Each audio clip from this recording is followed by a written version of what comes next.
morning. I'm going to call this meeting to order and establish that we have a quorum present. We have a big schedule today, so we expect the other two to be here shortly. We're just going to go ahead and get started. I'm going to have Conley lead us in the prayer and the pledge. Dear Heavenly Father, we pray for the storm victims. We are thankful for the recent rains. Thank you for all you've done for us. In Christ's name we pray, amen. I pledge allegiance to the flag of the United States of America and to the republic for which it stands, one nation, under God, indivisible, with liberty and justice for all.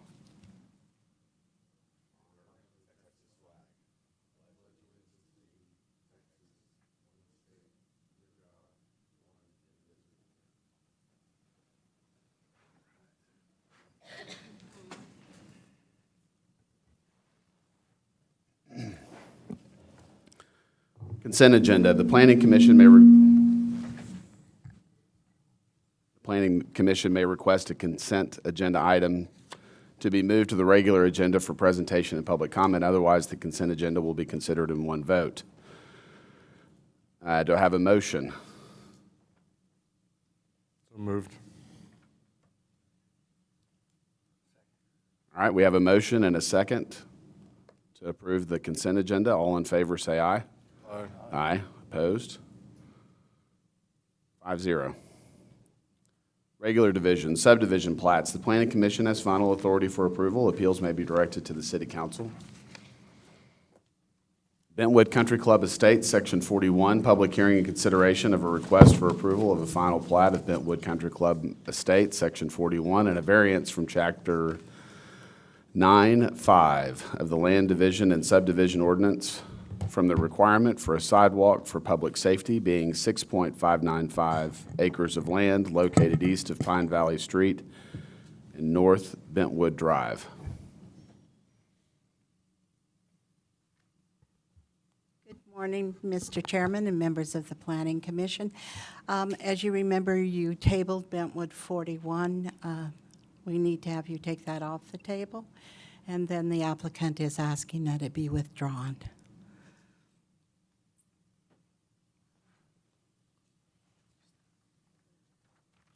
So we have a request from the applicant to withdraw this case? Yes, he's resubmitting 41. Okay. We have a motion to withdraw this case. Anyone? Move to withdraw. Second. Okay, we have a motion and a second to withdraw. All in favor, say aye. Aye. Aye. Opposed? 6-0. Okay, so item B is Bentwood Country Club Estates, Section 42. Public hearing and consideration of a request for approval of the final plat of Bentwood Country Club Estates, Section 42, and a variance from 9-5 of the Land Division and Subdivision Ordinance from the requirement for a sidewalk for public safety for Wolf Creek Drive, an urban collector street, being 9.777 acres located east of Pine Valley Street and north of Bentwood Drive. As you indicated, this is a final plat, and it is 42 in the Bentwood Country Club Estates grouping. The zoning there is RS1, or Single Family 1. The future land use for this area is neighborhood. It's in the Mr. Aber's district, and it's a country club neighborhood. You have before you at your dais a revised plat. The one that went out in the staff report was the original one. This is a slight variation to that. And what is on the presentation is the corrected plat. We have 24 residential lots, construction of Wolf Creek Drive, which, as you indicated, is a minor collector.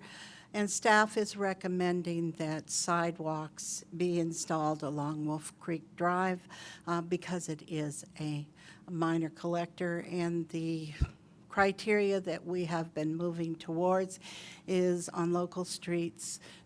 We don't necessarily require sidewalks, but when we get into a collector and arterial where the traffic moves faster and there's a lot more traffic, it makes more sense for sidewalks to be required.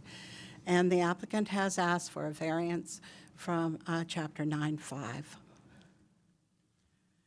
This does conform with our comprehensive plan, and it does meet the intent of purpose statements to provide orderly, safe, and efficient development for the streets, and streets that ensure safe, convenient, and functional systems. Our rationale for this approval and the requirement for sidewalks, as I indicated before, is because this is a minor collector where the traffic will be moving fairly fast. There will be a lot more traffic on it. To the north of this area, it's commercial all along the loop. So there's, in the future, will be a lot of commercial development up there.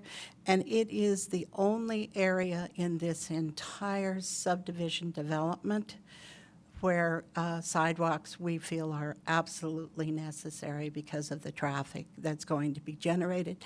Not now, because this is a developing area, but in the future, looking down the road 5 years, 10 years from now, where the area is all built out and where people are moving to and from the commercial and to and from other residential districts.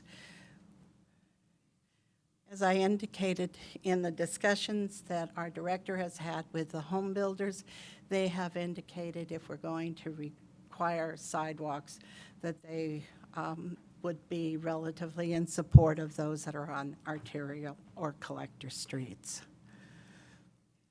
And this is a picture of the entire Bentwood area now where there are no sidewalks.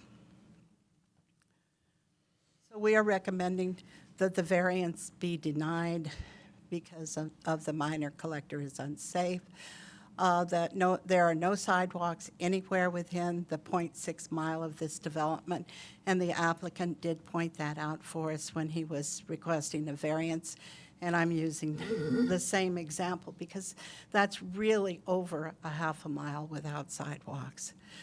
This is a new development. It is just starting to build out and be developed, and there's a large commercial area along the north. And if we don't require sidewalks now, this will be the last street developed in that area as a collector or arterial that will be built. So we'll have lost the opportunity.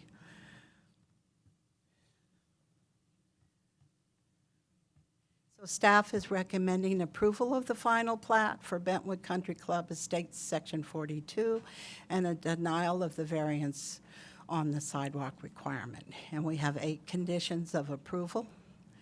Those are design and install water main and service lines or submit a financial guarantee, design and install sewer main and service line or submit a financial guarantee, prepare and submit plans for approval of Wolf Creek Drive. Once approved, construct street or submit financial guarantee.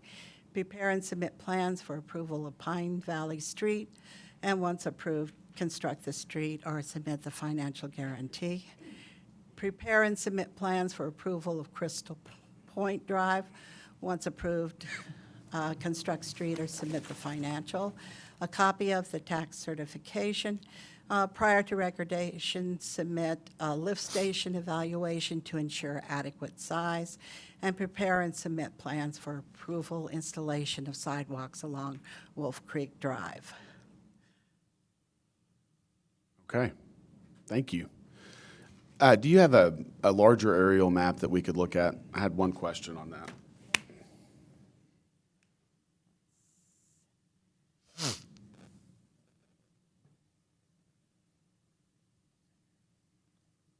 That'll work. Will that work? Sure. Okay. Can you show us Pine Creek Drive on this map?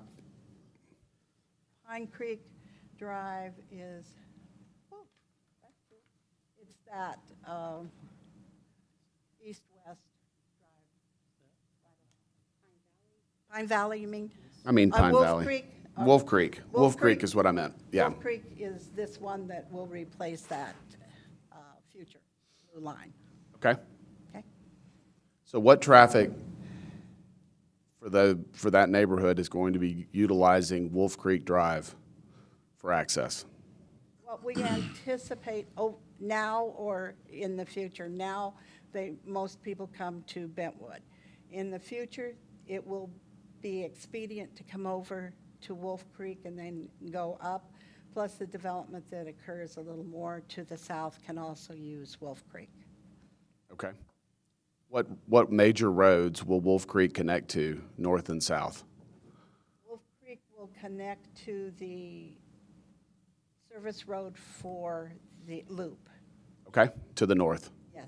Perfect. All right. That's a big road. It's a big road. Okay. Anyone else have questions for the staff? Okay, I'm going to open it up for public comment. If there's a representation for the applicant that could come forward and speak, that would be great. Anyone else? Please state your name. Good morning, Russell with SKG Engineering. I want to thank staff certainly for working with us, preparing the report, and kind of making this change and shuffling around of Section 41. We'll have that one coming up again. And that was partly why we had a change in the street alignment of Gray Wolf. Bentwood is under contract to sell approximately 23 acres to the north of this area between what we're platting and the Loop 306. They're under contract for a multifamily project there. And so that, we believe, changes the game a little bit. We won't be having, at least in this area, a large commercial development. As we, 6 weeks they've been under contract, things keep going forward, looking like it's probably going to close and develop. So that we would need a lot of pedestrian traffic moving up north and south on Gray Wolf. We're not really seeing that, especially with this development. And this is pretty much the last major large residential development within the Bentwood area. Bentwood is about developed out, other than a few small pocket areas that we have left. But as a whole, everything that's under the Bentwood preliminary plat in the Bentwood area is pretty much kind of finishing out here, as you can kind of tell by the Bentwood map area. This is the last street. There's not other sidewalks within the Bentwood area. The Bentwood, because it's close to a golf course, golf carts are allowed within public right-of-way. So you have the the Stripes. I'm kind of dating myself. The Stripes store there, and you see golf carts. If they're going to go somewhere, they're to the convenience store. They're probably in their golf cart. So the sidewalks and the huge pedestrian use of sidewalks, we're not seeing that. And then if sidewalks are required as part of the plat approval process or the final recordation process, and to be built as part of the street construction, as it says in staff report, when they go to start building those residential homes on that street, that sidewalk is going to be pretty much destroyed by large concrete trucks backing across it, driving across it, water and sewer service lines being connected back to it. And so really if that sidewalk's placed, it's going to have to be placed twice. And that's expensive for ultimately the end user, for what we believe is an unnecessary need for this area. So really, we'd be happy to answer any questions that you have concerning the sidewalk, the development, Bentwood, what's going to be coming to the north with the multifamily in this area. Okay. Okay, thank you. You want to have questions for Mr. Gully? Thanks, Russell. Anyone else wish to speak on this case, please come forward.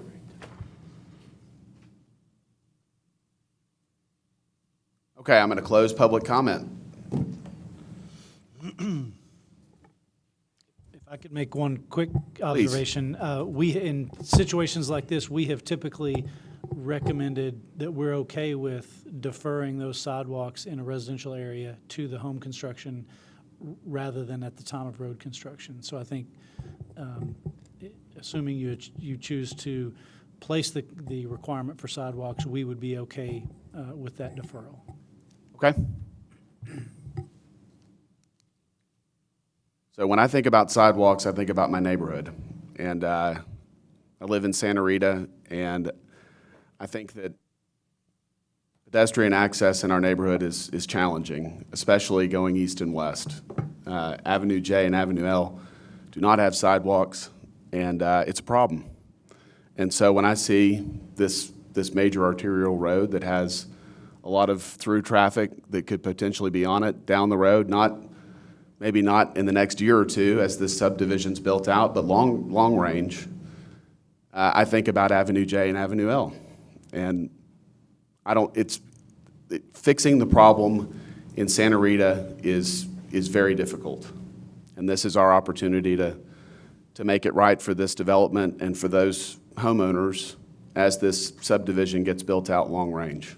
So those are my thoughts. Yeah, I understand your thoughts. Mine, too, is the conformity. So Bentwood right now has absolutely no sidewalks anywhere.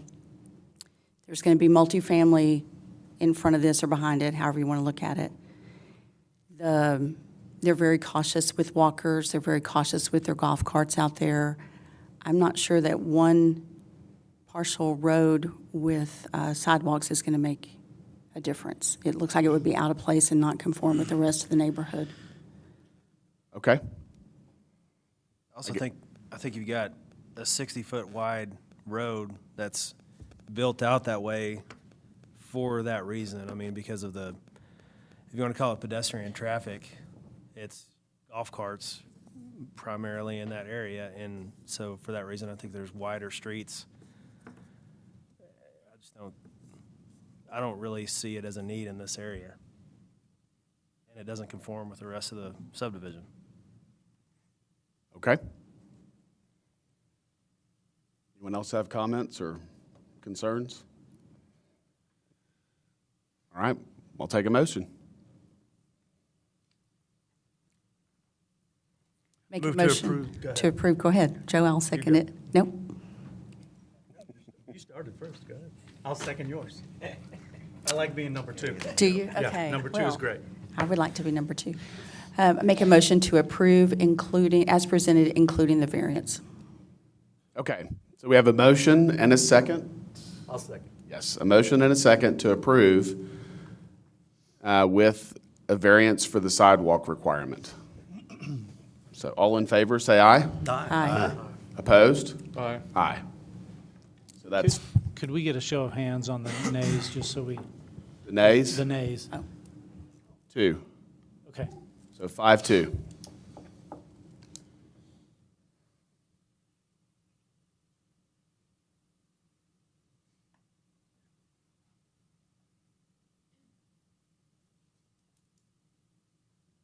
Okay, Duran Subdivision, Section 1, public hearing and consideration of a request.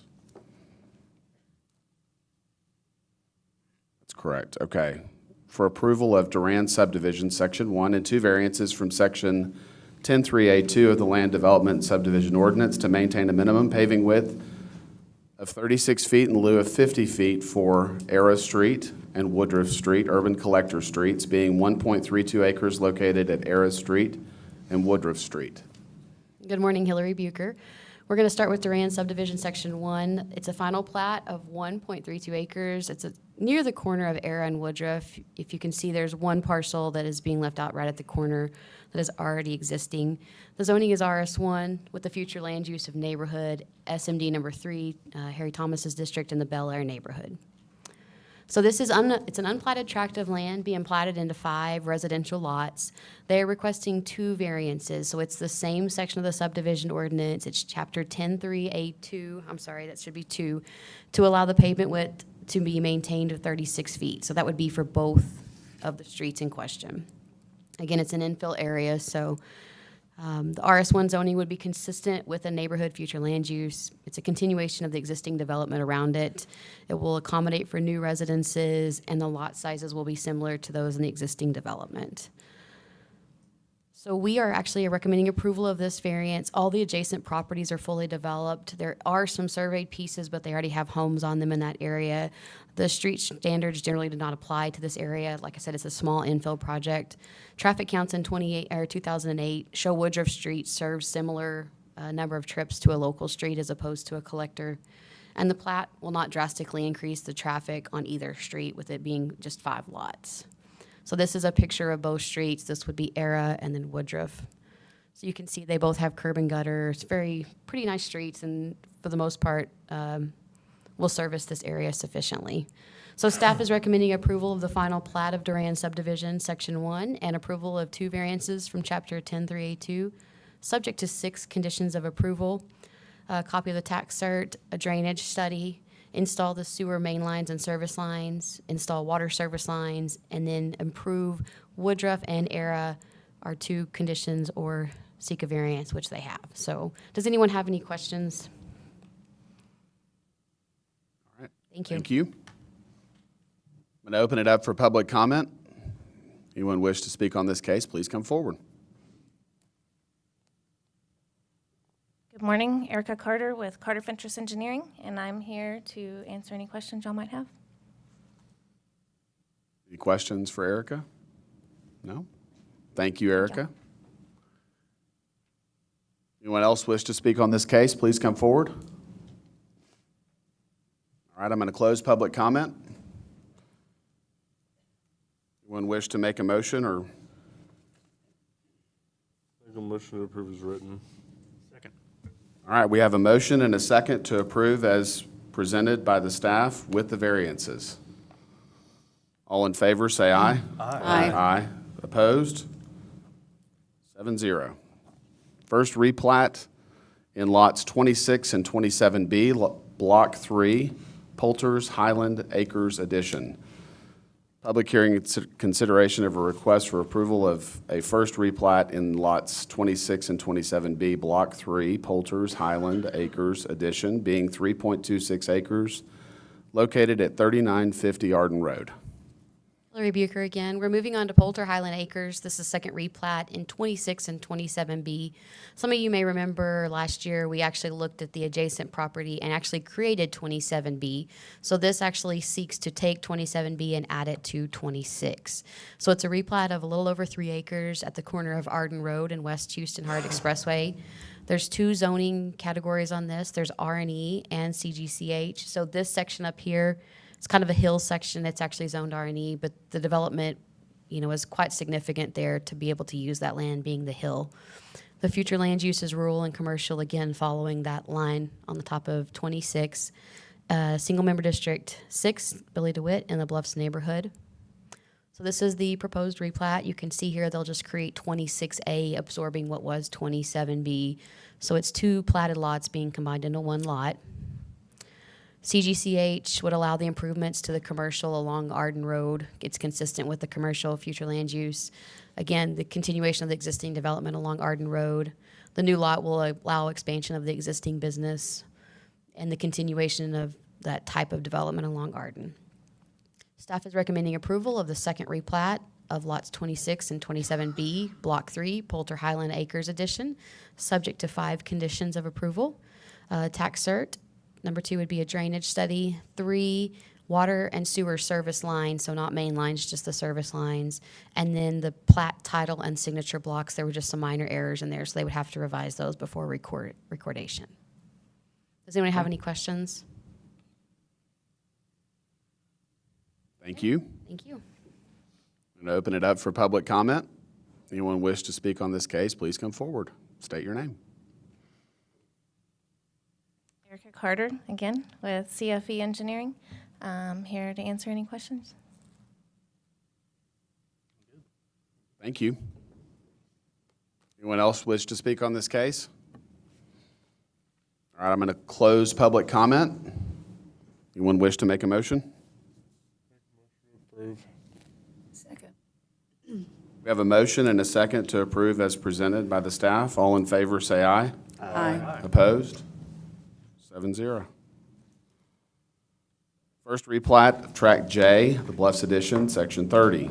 Public hearing consideration of a request for approval of a first replat of Tract J, the Bluffs Edition, Section 30, being 12.454 acres located immediately southeast of Hunters Glen Road and Drexel Drive. Good morning, Planning Commissioners. Jeff Fisher, Principal Planner. This replat of the Bluffs Edition, Section 30, will combine this property over here that was subject to a rezoning last month. It's going to council for second reading tomorrow, and so they're basically going to combine into two lots, this portion here with this portion. It's zoned CG and RS1. The future land use is commercial, District 6, Billy DeWitt in the Bluffs neighborhood, and the total is 12.454 acres. No variances requested. So this was already in an area that was part of the governing preliminary plat in 1983. So minus this second portion here, all of this was already part of a preliminary plat, and this replat will match the preliminary plat completely. The area outside of here will be combined in and will follow that same line along Houston Hart Expressway. Staff believes, recommends approval and believes it conforms with the governing preliminary plat. As mentioned, the existing Tract J is the identical configuration to that area on the preliminary plat. The plat conforms with the comprehensive plan of the city. Commercial future land use and that frontage on the Houston Hart Expressway will follow that line. So you have the Chick-fil-A, Panda Express as you go further east. So that's where this is located.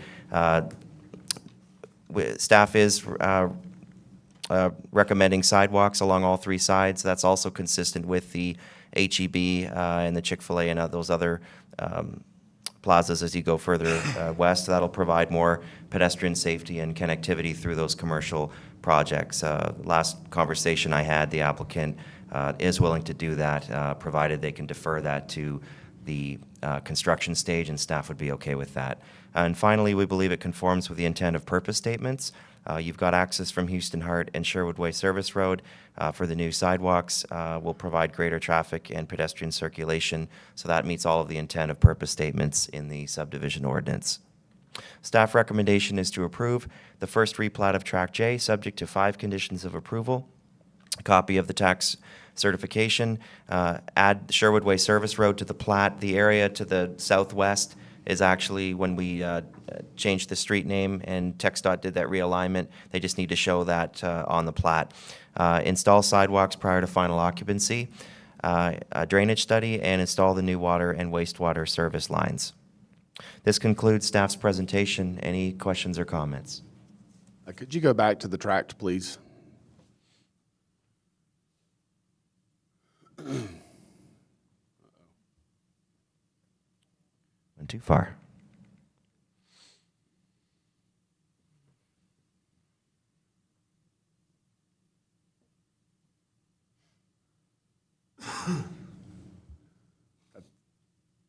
That'll work. So it has CG and RM1 zoning? Correct. So all of this is CG except for this portion, which is currently RM1. It did pass first reading, and it will go to council for second reading tomorrow. So assuming there's no change, this will go to CG, so the whole thing will be CG. Whole tract will be CG? Yes, sir. Perfect. Okay. Okay. Anyone else have questions for the staff? All right, I'm going to open it up for public comment.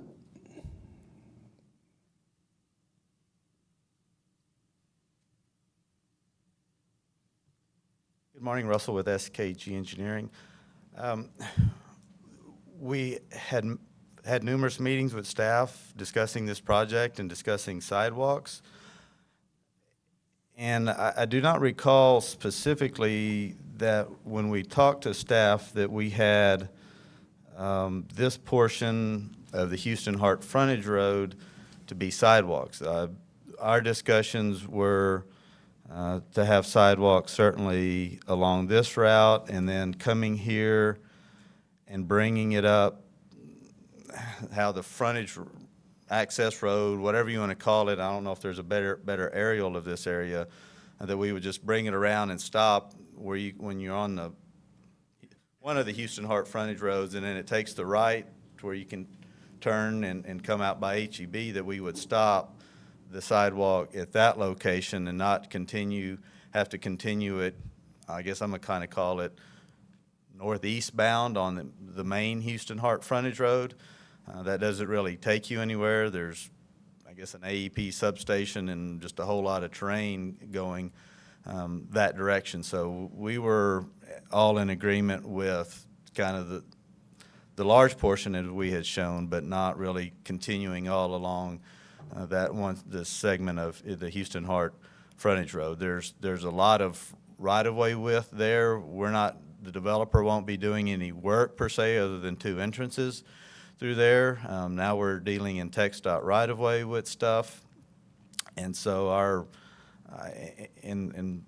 as I had indicated, our discussions with staff was that we would not be required, or they weren't going to be asking for a sidewalk in that location.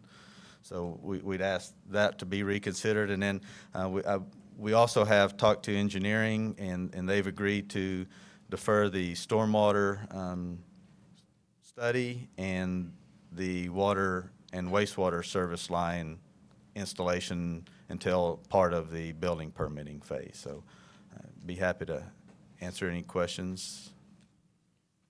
Okay. Is the sidewalk section you're talking about where that jog is at the bottom of that, where those tracks are split? That road cuts through? So what we were planning on doing is kind of something kind of like that for Okay. what sidewalks we're proposing. I think Houston Hart the actual frontage road does something like that, and then this is where the turn is. So we were proposing to bring it up to that point. Okay.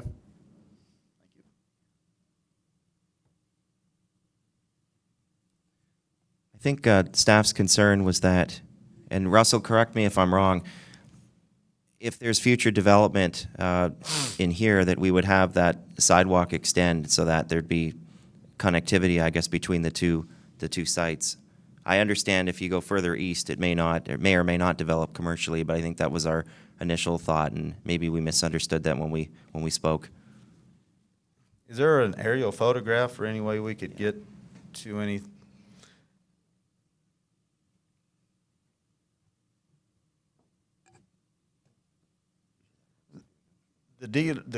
The Honda dealership that's kind of the driver of this whole thing is coming in on that, up on this north end. And so the way the sidewalks function up in that area, they're really far away from where the actual action is, or whatever you want to call it, the activity of what this Honda dealership would be.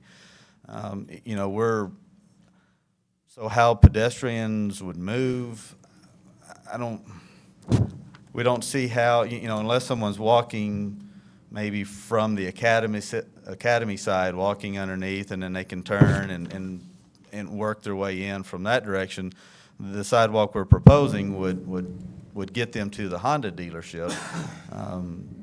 But to continue kind of going in that northeasterly fashion towards the substation and the undeveloped area, we didn't really see the need for that. But once they get into our corner of where the Honda dealership is, the Honda dealership line would sit somewhere in there. So the sidewalks that we're proposing wraps around to there. So, and then there'll be connectivity, I guess, within the interior of the complex for both pedestrian and vehicular traffic flow. So to take it that way, and then onto the substation, we didn't see where people are going or what's beyond that they would be needing the sidewalk continuing on. So, so maybe if it is some sort of, and I don't know how we work, this isn't just a standard kind of nice straight linear road, and you've got all kind of curves and changes going on. So how people get into there? If we get them into the dealership, maybe if we get them to the entrance of the dealership with a sidewalk, maybe that's far enough, and we don't have to continue going well beyond to the northeast, beyond Russell, that, so. I'm thinking of that too. Let me just try something here. There is one, Jeff, there's one in our packet of an aerial. Okay. I'm thinking, because I understand that in reality, let's go back one.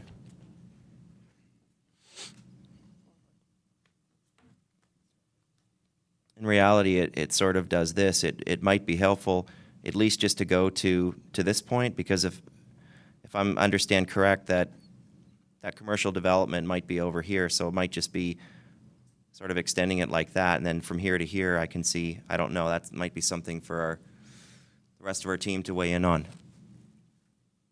Yeah, we have an entrance right in here off of the main Houston Hart frontage road, so maybe to that entrance or something could be a point that we get them to.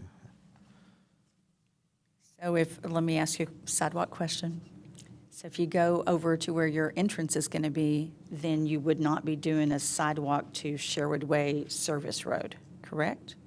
You'd be making it more straight across there?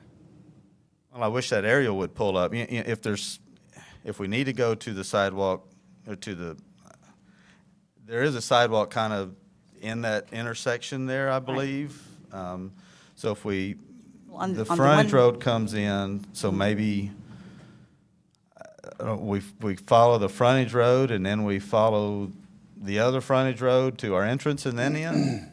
That's what I'm wondering. Right, so I guess we don't is it really just a need straight- people, we don't need people kind of in that little island area, but so we keep them up near the roads themselves and then get them into the entrance of the dealership. Russell, is this something that you guys could work with the staff on to resolve and present it at the next meeting, or is it Well, critical I that think we can work through it. If we can stop, if we don't have to carry it beyond our one entrance here, we can figure out what's the best way to get traffic or pedestrian traffic from this area of Houston Hart and then the frontage road here and into there. Carrying beyond we don't see as necessary. So we can kind of say, let's have this as the entrance as our demarc point to get to. I think we can work that out with staff and not have to come back to you guys. Is that acceptable to you guys? Yeah, for the purposes of the plat, I think we can live with that. Okay. It's only the property that will be currently developing. That'll be west of that line right there, correct? I can't draw on mine. That line that divides it in half into two different, that Line, yeah, the Honda dealership is going here right now, and then Okay. so the sidewalks we will be doing would be this segment and then this segment in here, and then this is for sale. We don't know if we'll have one user or 10 users in there. So Right. as those come in, then those will get sidewalks tying it all together. Yes. Yes. Okay. Thank you, Russell. Anyone else wish to speak on this case? Good morning, Andy Basilio, Assistant City Engineer. I just want to say that engineering does agree to defer the drainage study and the water and sewer service taps. Okay. Thank you, Andy.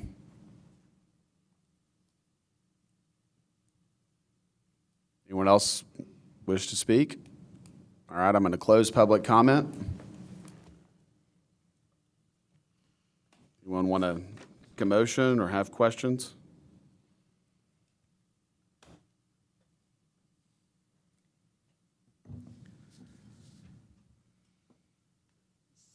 I would like to make a motion to approve this, deferring the drainage study and the water sewer, and then also for city staff, SKG, and the owner to work on the sidewalk issue so that it works for all parties. Commissioner Jackson, would you be okay in that motion to require, and with the deferral for the sidewalks along Drexel and Hunter's Glen, and then work with staff on just that sidewalk to the south.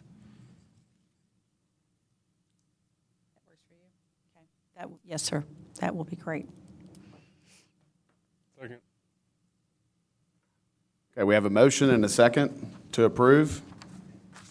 All in favor, say aye. Aye. Aye. Opposed?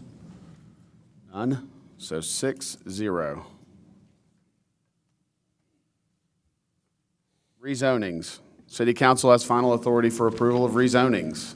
PD 19-04, Concho Collision.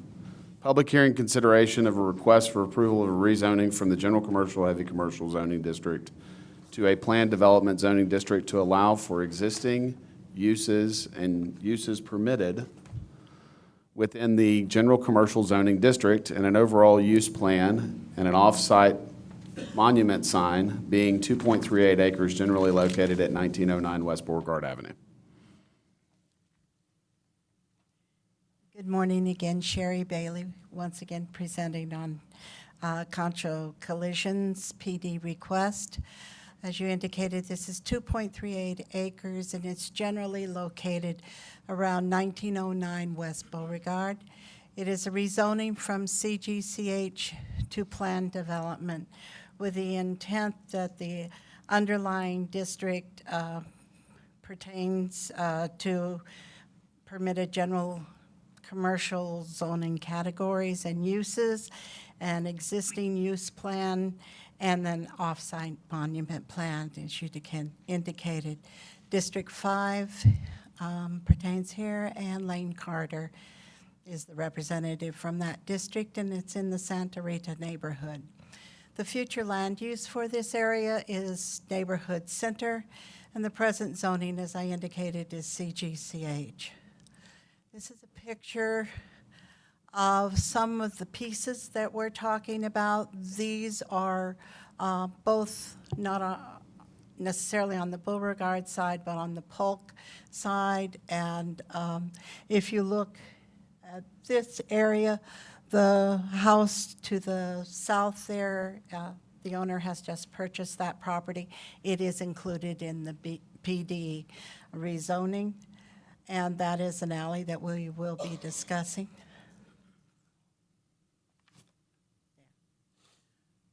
Our rationale for this is that the comp plan indicated that this is a commercial area, and what the applicant is asking for actually is a consolidation on what he's presently doing to include that extra piece of property, and then to include, if you will,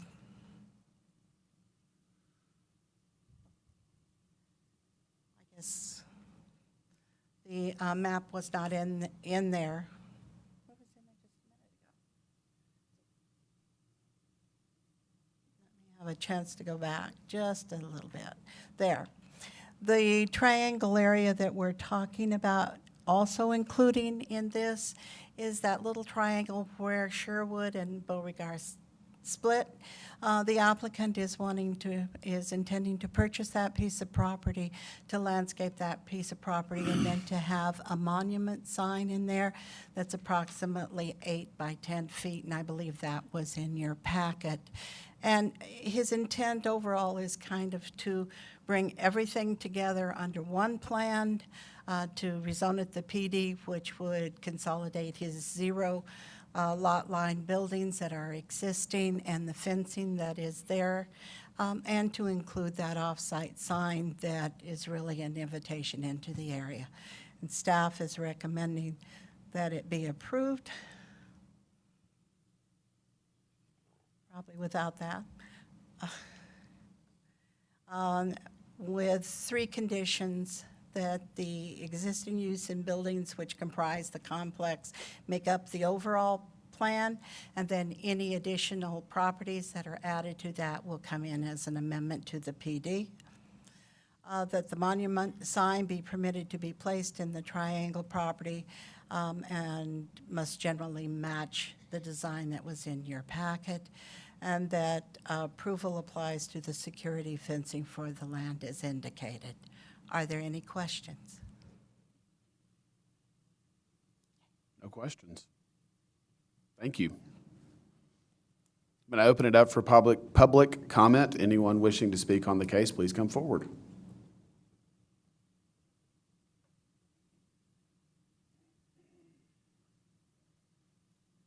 Morning. State your name. I'm Jim Osborne. I represent Concho Collision. I'm here to talk about the rezoning and ask you guys if you have any questions regarding that. We're just trying to make everything uniform with our property and what we've had and what we've purchased. So, I don't think we have any questions. the triangle that we were referring to, it's kind of an eyesore for the city. We're looking to make a beautification project. And I think it's great that you guys are doing that. So, any other questions? thank you, Mr. Osborne. Anyone else wish to speak on this case, please come forward.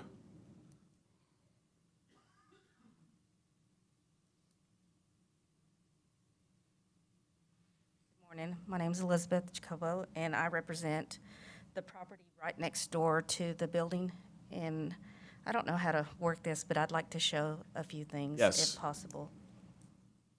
Help them out. Currently, Thank you. right now, the alleyway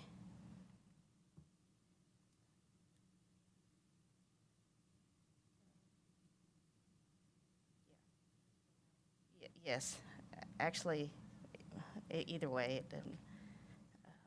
I think that would be better. Yes, that one. My property right now is this one in that area. Well, no, I'm sorry. Is it behind? It's this one. It's next door to that green one that they're just, the alleyway separates the home that was there. Okay. And then If we go back to that picture, One I think the second. alleyway is, there's only, okay, yeah, okay. You can probably see partial of my property right there. okay, got it. Yes, ma'am. Immediately ma'am. south. I understand. Okay.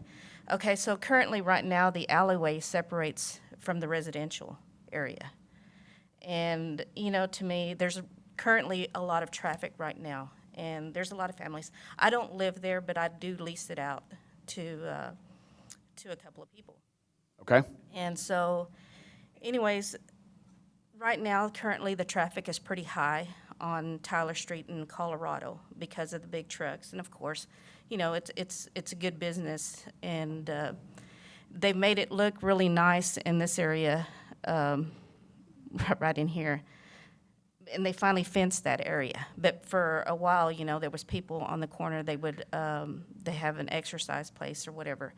And then there's kids on this other side of that corner of Colorado and Tyler Street.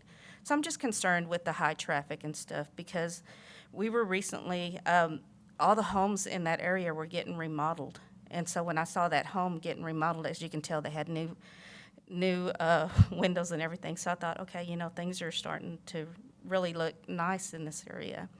And then before we were notified, as you can tell, it's fixing to get moved. So I'm thinking the decision was already made to make it a heavy commercial area. And so I'm really concerned because now we don't have the alleyway that blocks the commercial part of it.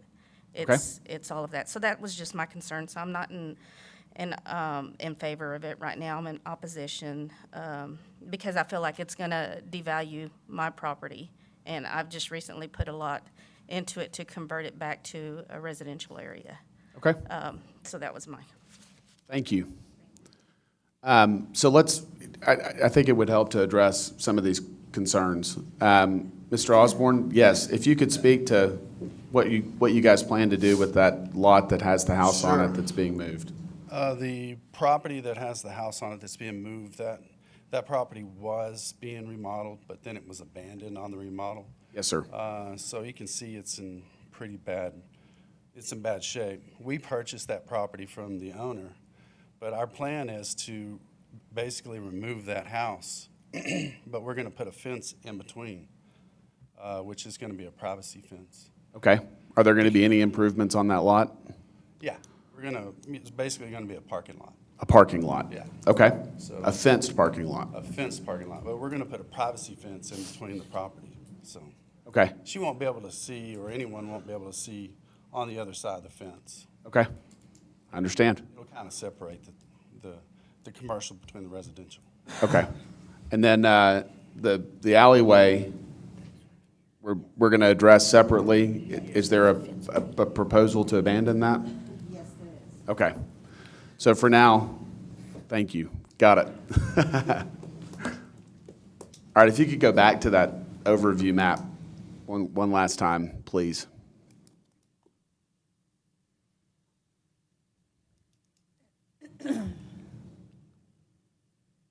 So it looks like there's one lot just south of that alleyway that is part of this PD.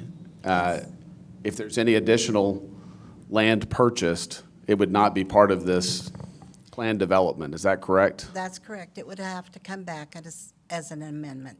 Okay. So they are limited to the land that they've identified in this That's PD correct. for development purposes. Yes, at this time. Okay. I have one question for you. The alleyway abandonment, though, is that entire alley from Tyler to Polk? It is the entire alley, Okay, yes. thank you. Okay. So the alleyway abandonment is not part of this rezoning. It's part of the PD. It is part of the PD, but it is a separate item A that, separate item. yes, Okay. So for now, we're voting on the PD. just the PD, yes. Okay. Anyone else wish to speak on this case? If so, if you'd please come forward and state your name. All right, I'm going to close public comment. Anyone have questions or wish to make a motion? I make the motion to approve as proposed. Second. Okay, we have a motion and a second to approve as proposed by the staff. All in favor, say aye. Aye. Aye. Opposed? 6-0.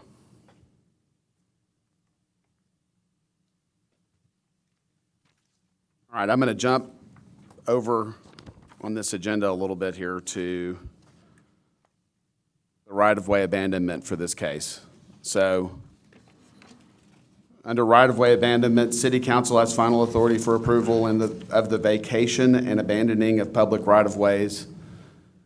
This is the Concho Collision case. Public hearing and consideration of a request for approval to approve the abandonment and vacation of a 15-foot by 400-foot unpaved alley within Block 3 of the Miller VE of Garrett Addition, being .137 acres, located south of West Beauregard Avenue, north of Colorado Street, between South Tyler and Polk Streets. A lot further down in the agenda than I had anticipated.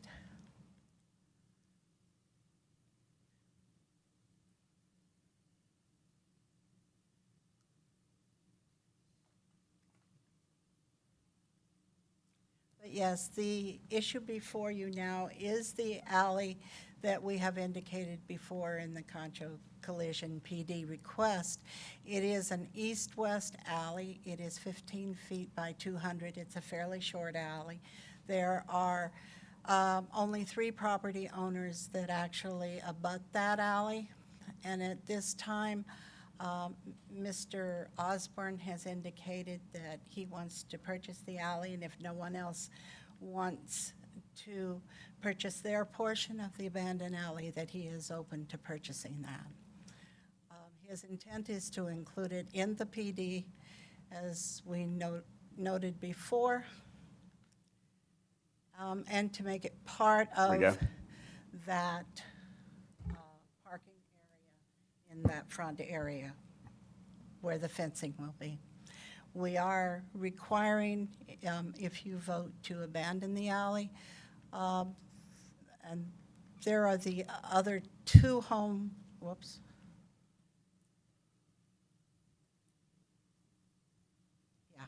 the other 2 homes This one and this one.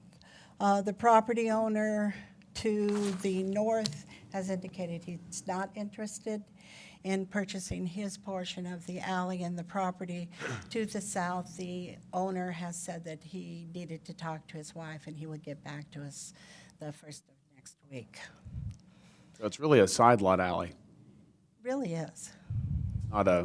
it's not a rear access alley. It is not. Okay. And that indicates the entire alley.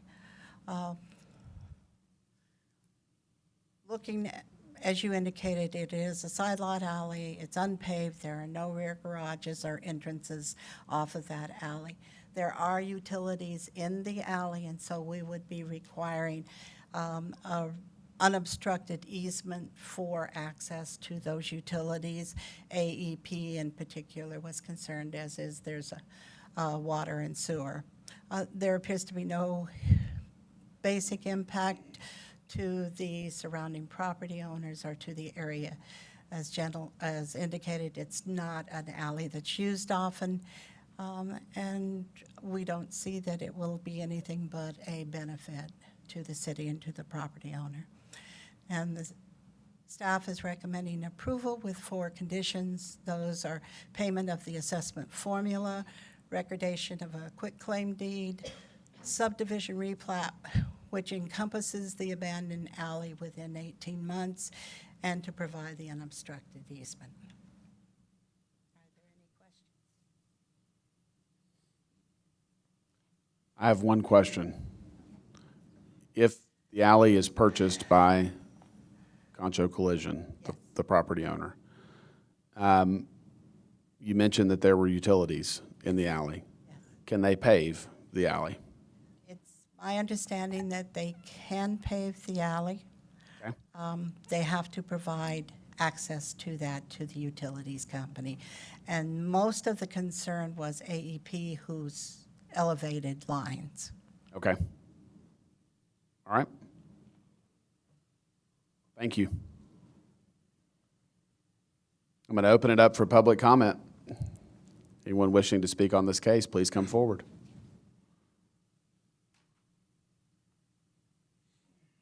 Hi, Jim Osborne again. The AEP lines, there's a power pole there. There's that one power pole actually services our address. That's it.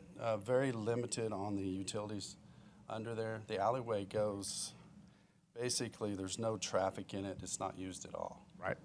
So what we're planning on doing is taking it for just driving on purposes, and then we're going to maintain it from that point on. So. Okay.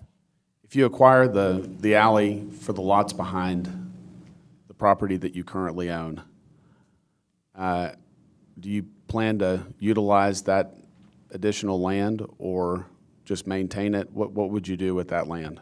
Just maintain it. Okay. All right. Thank you. You're welcome. Anyone else wish to speak on this case, please come forward.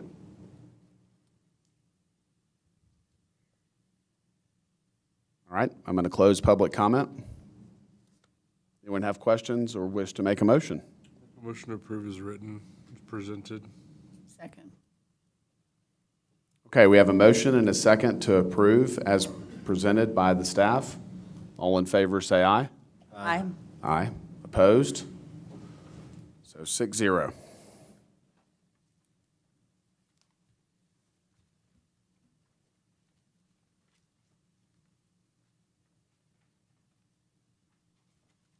We're going to jump back.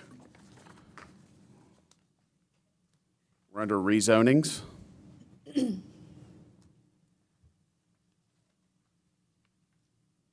PD 19-05, Water Dogs Home and Boat LLC, COSA. Public hearing and consideration of a request for approval of a rezoning.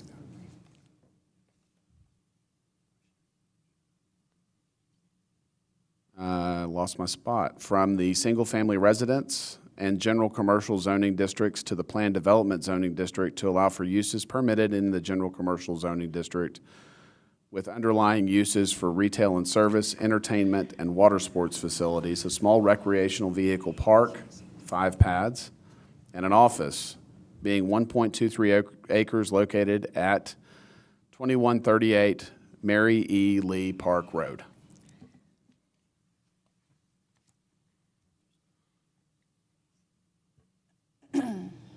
In this case, the applicant is not just the leasee who has a special lease with the city of San Angelo and their park department, but the city of San Angelo is also entering into that.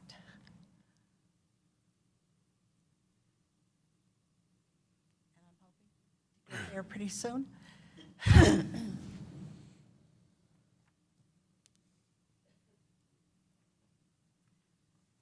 This area is a general recreational area that's along the lake.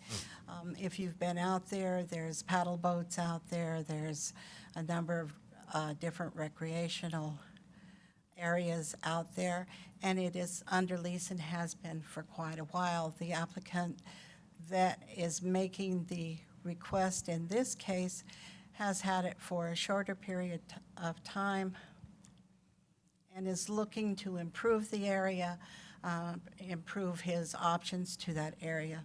And we do have a site plan that is in here somewhere.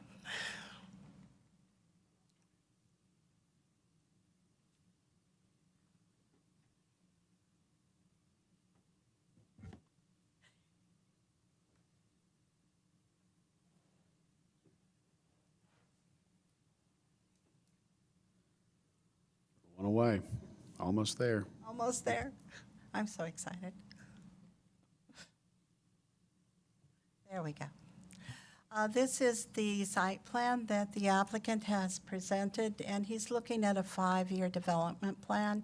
He's been working with the director of parks to set this up, but he has boat slips indicated there. The office area will generally be in this area, and then the RV pads will be in this area. There will also be some general improvement to the area and some fencing that will occur ultimately in the area.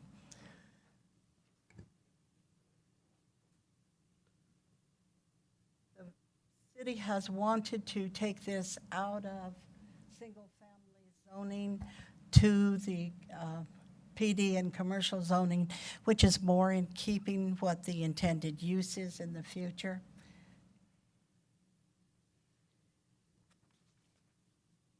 And we believe that this is consistent with both the zoning ordinance and the comprehensive plan, which lists the area as open space, which includes a balanced system of parks, open space, and recreational facilities, and this certainly falls under that. And it matches the recreational area that's also to the both in what I would consider the north and the south. We believe that the applicant, because he has presented a site plan and a 5-year plan, the changing conditions reflect that 5-year plan and reflect what's happening in the general area. Effect on the natural environment, we believe that there will not be any, and it's easy to see that the need is there from the use that is presently getting out there and the request that the applicant gets for expanding his services. Staff is recommending approval with 7 conditions. Prior to any future development or building permits, the applicant shall submit a final site plan to the director, and that will include an estimated timeline. The following are allowed accessory uses included but are not limited to those that you see listed on there. Off-street paving and parking, retail sales and service, offices for water sports retail and maintenance, fuel sales, RV pad, commercial recreational rentals, boat slips, outdoor guest amenities, paddle boat rentals, and beer and wine package sales. The outer perimeter of the RV pad is across from the Mary E. Lee Park and is adjacent to the office area, so it will be easily maintained and looked upon. The office area, as I indicated, is adjacent to the paddle area and will be the primary site for access into this area. The existing improvements in current configuration will be maintained in current condition as per their lease and the city requirements. And prior to issuance of any site permit, they're going to have to submit to the planning director for approval.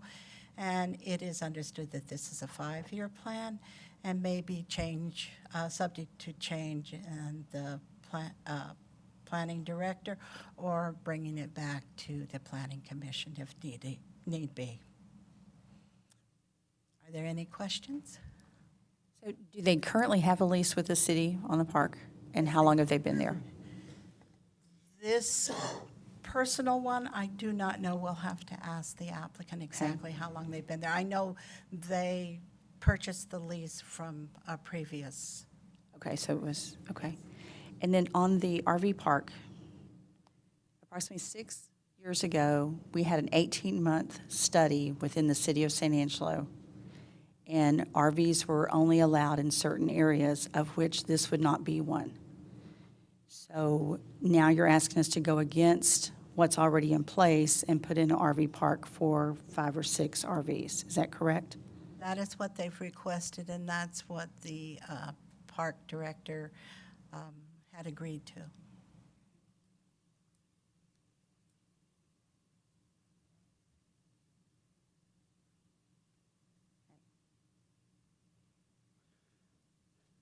And also on this, on the drawing, it's talking about dredging. Would that be something the city would be paying for, or would that be something that the leaseholder would pay for? We need to ask the leaseholder, but it's my understanding that unless the city agrees to that change in the lease, that it will be the applicant.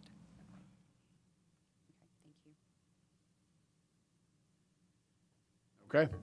Any other questions for the staff? Thank you. We're going to open it up for public comment. If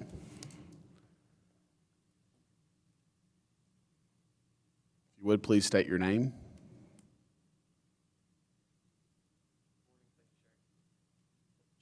Gentry Sladen, representing Water Dogs Home and Boat. All right. So can you answer all those questions I just had? Yes.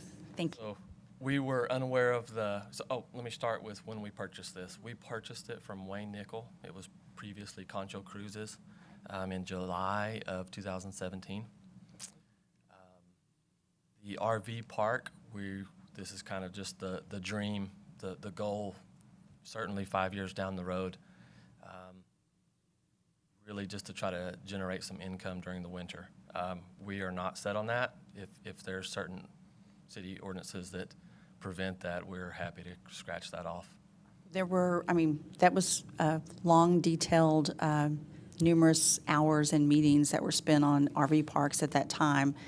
And there were no other added ones. There were some that were already in use that had been there for years and years. This was not one. Yep. So I would think that would, personally, I would say no. We're fine with that. We can certainly scratch that off. Okay. Anyone else have questions? Thank you. Thank you very much. Anyone else wish to speak on this case? If you would, please come forward, state your name.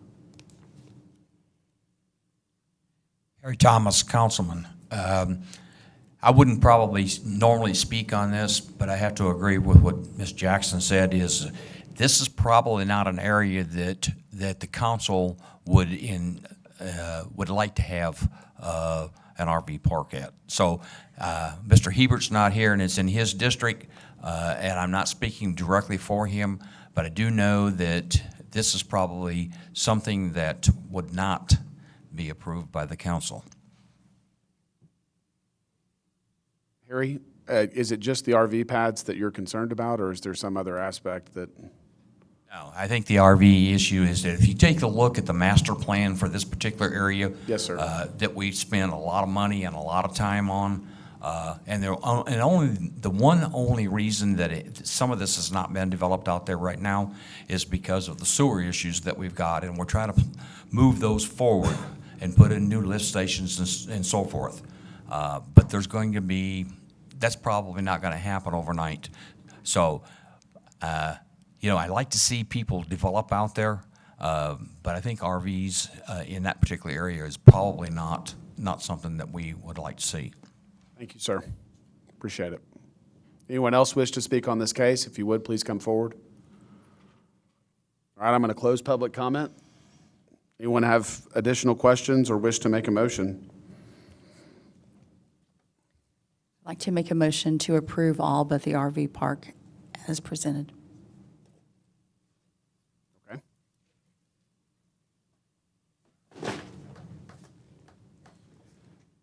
A second.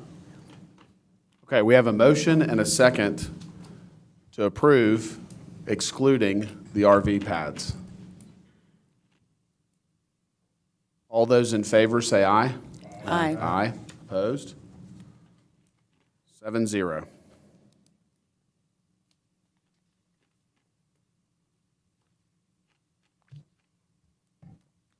Z19-06 Ivy, public hearing and consideration of a request for approval of a rezoning from the single-family residential zoning district to the two-family residential zoning district on .2 acres located at 4014 Coliseum Drive.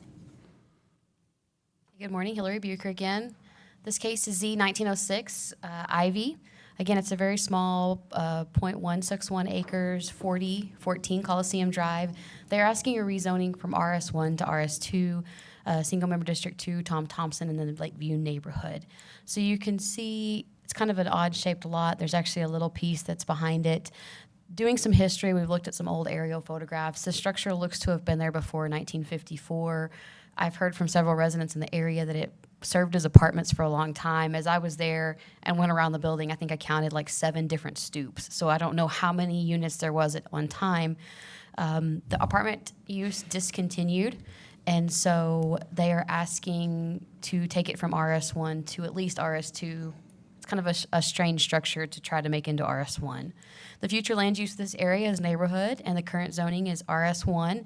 You can see, though, here in the corner where the CGCH kind of comes up close to it, as well as the neighborhood center in the future land use. So again, these are just some of the pictures. I know it's a little overgrown, but the structure goes quite a distance back there. Even in this picture right here, you can see there's 2 different stoops there. So they're closing in quite a bit. Again, they're asking for 2 family for the structure. If we go back one, you can see the trailer here is at that first stoop on this right-hand picture. Then you can see this is the back of the trailer, so you can see additional entrances at one point. And then the picture on the right is actually there is some parking located at the rear of the site. Again, I think it's a little overgrown right now. Some of the rains could have affected that. So this is looking up Coliseum Drive to the north. You can see the Coliseum there, as well as a monument place just a couple of houses north. Turn around and face south, you'll see the stripes at that corner, and then some additional residential as you go along that street. So staff is recommending approval. As I said, this neighborhood is designated as neighborhood, and the RS2 would be in keeping with that. The lot meets the minimums, but the existing structure was there before 1954, so it's basically legal non-conforming. The area is a mixed use. It's mostly residential directly adjacent to this property, but this would allow diversity in housing options. The previous multifamily, again, was discontinued, so the rezoning would allow the 2-family use. We see little to no effects on the natural environment, maybe some while they're doing some construction. The community need, the rezoning would be reflective of the need for diversity in housing types here in the city. And the requested rezoning would continue the neighborhood pattern. So again, it would allow 2-family, but keep an area with the neighborhood. So we mailed out 17 notices. We received 2, 1 in favor, 1 in opposition, as you can see, directly adjacent to the property. The opposition was more concerned with the traffic along the alley. Again, the parking would be from the alley side. And she said she's been there for quite a while, so she knows the structure and is not really sure what it could be used for, but just has opposition to the 2-family. Staff is recommending approval of the rezoning from the RS1 single-family residential to the two-family residential zoning district. Does anyone have any questions for me? So the last lot, I think it was lot 5 We'll go back. or 4. Does that have dwelling on there too, or is that just all of the parking? It has a little accessory structure on it, and the appraisal district actually shows it as a different owner, but if you go to the deeds, it's all one ownership. So I did verify that. So it is all owned by the Ivies. But again, we have to send them out to the most recent appraisal district, so I don't know why. But there is a small storage area back there and then 2 paved parking pads. He has also graciously given us a lot of pictures. So if you need additional information as well, I have a lot of pictures provided by Mr. Ivy with some of kind of his view of the area and what he sees of it. So if anybody wants to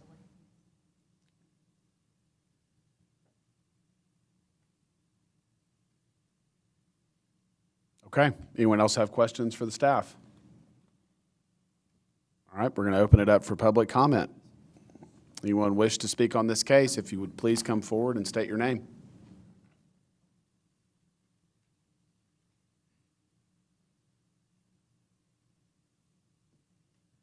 Morning, how y'all doing? Cody Ivy. I'm here if you have any questions. So parking, Cody. The parking, I don't know how to work this.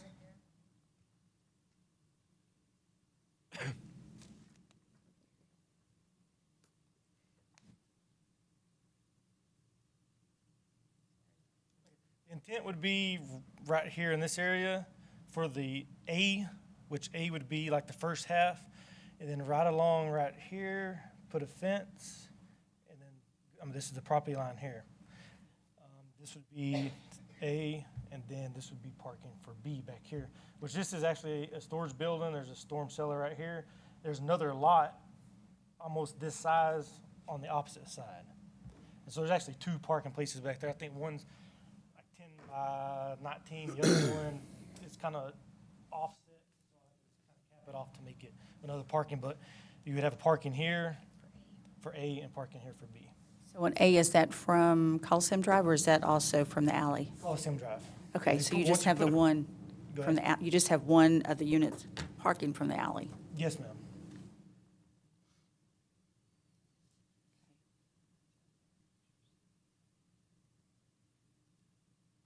Looks like there's a curb cut already.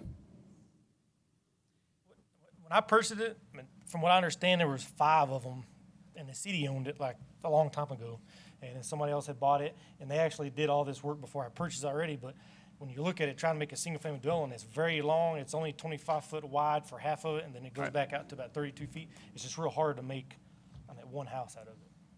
Understand? Thank you. Thank you, Cody.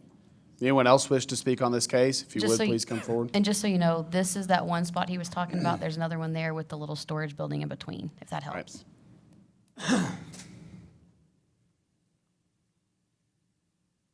Okay, I'm going to close public comment.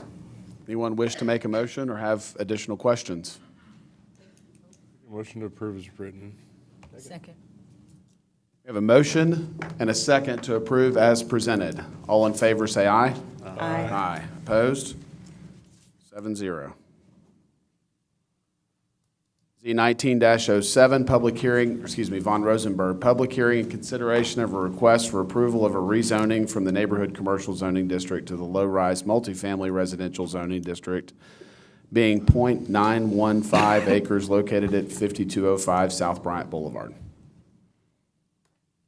Morning again, Planning Commissioners. Jeff Fisher, Principal Planner. Z1907 Von Rosenberg. Some of you that may have been here since 2014, you've seen this property before. Originally, it was zoned CG General Commercial, and in 2014, it was zoned to low-rise multifamily residential. Oil boom kind of slowed down at the time. It was never developed. Last year, the same applicant rezoned it back from RM1 to CN, so it was a little bit less, and staff was okay with that because the future land use was neighborhood center. It was more local, small-scale commercial. The applicant has now decided to rezone it back again to RM1, and staff is in support of that request as we were in 2014. It's on 0.91 acres, 5205 South Bryant Boulevard, District 1, Tommy Hebert in the Glenmore neighborhood. So the future land use, as mentioned, is neighborhood center, and the current zoning is CN. So this is looking north and south along there. One of the reasons why staff prefers, I think both would have been okay, but we prefer residential there, is you have commercial development. There is no direct access going northbound. You'd have to enter off of Ben Ficklin, or you'd have to go all the way up Bryan and turn back around. So it's more difficult, and that could mean commercial traffic going through the residential subdivision. So residential seems, multifamily would be a good transition from the single family to the west and the heavier commercial to the east. So staff believes it's compatible with the plans and policies. The RM1 zone is consistent with neighborhood center and the pedestrian-friendly character. It's integrated with its surroundings, would comply with all of the RM1 development standards. It's compatible with the surrounding area. As mentioned, it provides a transition between commercial and residential uses. There's also a rock wall fence on the west side and a wooden, 6-foot-high wooden fence on the south. So the privacy fencing is already in there to act as a buffer from those residential developments to the south and west. Change conditions. The previous rezoning unfortunately did not lead to development. Staff believes that RM1 is the preferred zoning given the adjacent housing. No anticipated effect on the natural environment. The applicant will have to come in with his building permits, and a site plan will show grading and drainage will be addressed at that time. Community need. The applicant had not provided a rationale, but we do believe, similar with other cases presented today, that diversity of housing and just having some more small-scale multifamily would be appropriate, given this location close to South Bryant Boulevard. The development patterns would not change. The lot was already platted, and access would be provided from either Kimry Lane or from from Ben Ficklin, South Bryant Boulevard. So this is the 13 notices that were mailed out. We have not received any responses to date. Staff recommends approval of the rezoning from neighborhood commercial CN to the low-rise multifamily zoning district RM1. This concludes staff's presentation. Any questions or comments? Thank you. I'm going to open it up for public comment. Anyone wish to speak on this case, please come forward.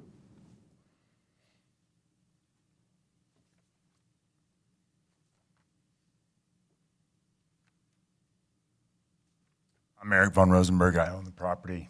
Just here for any questions. No questions. Thank you, sir. Anyone else wish to speak on this case? I'm going to close public comment. Anyone wish to make a motion? Make a motion to approve. Second. All right, we have a motion and a second to approve as presented. All in favor, say aye. Aye. Aye. Opposed? 7-0. Z19-08, Keating. Public hearing, consideration of request for approval of a rezoning from the Ranch and Estate and General Commercial, Heavy Commercial zoning districts to the Heavy Commercial zoning district on 2.49 acres located at 5050 North Chadbourne Street. Hillary Bucher again. We are looking at a property owned by Keating. It's 2.49 acres, again, 5050 North Chadbourne. They are requesting a rezoning from R&E and CGCH to CH, Single Member District 2, Tom Thompson, and the Riverside neighborhood. So the future land use of the entire property is commercial, but if you'll look to the right there, you'll see that there is a corner of their lot that is zone ranch and estate. They are hoping to be able to expand their business and add on, but the current ranch and estate zoning would not allow that expansion. These are some photos of the area, so you can see fairly set back from the main road. It's a metal building with some rock on it, completely fenced in on two sides. I explained to the applicant that if they did look to expand, they might have to screen off the other two sides, and they were acceptable to that. You can see in the back here there is one side that is not screened at this time, and that's directly adjacent to residential, so they're aware of that, as well as this back portion. This would actually be the north side of the site, which would have to be screened. Whoop. So across the street, you have industrial-looking buildings and facilities, although there are 2 homes on each side of this property. So North Chadbourne is a very mixed area. So we are recommending approval. The comp plan designates this as commercial, so the CH would be in keeping with this. The existing lot and structure meet the zoning minimums today, and any new development would be required to meet any of the rules that have changed since that. The area, again, is a mixed use with residential and commercial directly adjacent. This rezoning would allow expansion of this existing business. The ranch and estate was never utilized, so the rezoning would allow the expansion, little to no adverse impacts. The rezoning would allow this business that's been there for a while to continue to serve the community, and the requesting rezoning would continue the mixed development pattern in the adjacent area. We mailed out 12 notices. We received 2 in favor and 1 in opposition. The opposition, if you looked at it in your staff report, was a lot of the traffic and what he called oil field traffic along North Chadbourne. That's understandable. Again, I don't think that this expansion will drastically change the traffic patterns. It's a business that serves mostly small business and individuals. They're an auto body repair shop, so. Staff is recommending approval of the rezoning from the ranch and estate and general commercial, heavy commercial zoning district to the heavy commercial zoning district. Does anyone have any questions? No questions. Thank you. Open it up for public comment. Anyone wish to speak on the case?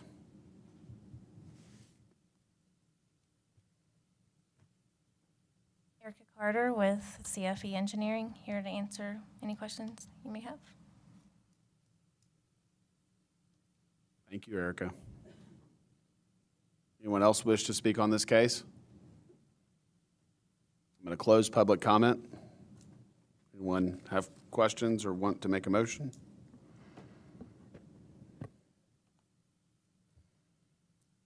Make a motion to approve. Second. We have a motion and a second to approve as presented. All in favor, say aye. Aye. Opposed? 7-0. Special uses. City Council has final authority for approval of special uses. SU 1901, Marvin. Public hearing and consideration of a request for approval of a special use to allow for the placement of a manufactured home on a property zoned ranch and estate as defined in Section 501F of the zoning ordinance on 5.1942 acres located at 3902 and 3904 Lake Drive. Sherry Bailey again. The applicant in this case has been residing in their existing manufactured home for a number of years. The home was originally placed there in the very early 80s, and so you can imagine that it has deteriorated over the years. In keeping with the requirement by the city ordinance, we have evaluated the housing within 500 feet and compared that with the assessment district on evaluation so that we had a median, if you will, price. That median price in this general area for housing was $88,713. That was in the staff report that was presented to you. The applicant's home that they are wanting to move onto this site, the appraisal district appraised it and the land that she is using at $136,439. So she is well above that median range. The future land use in this area, as you can see, is rural and generally open space, and the area is existing zoning is ranch and estate. This is a picture of the existing manufactured home from the early 80s, both the side view and the frontal view of that home. It's actually a single wide that was added onto. This is some of the pictures of the adjoining property in the neighborhood. We did notify 8 property owners and did not receive any objections to the replacement of this home. There's some more pictures. This is the home that the applicant wants to move on to the lot.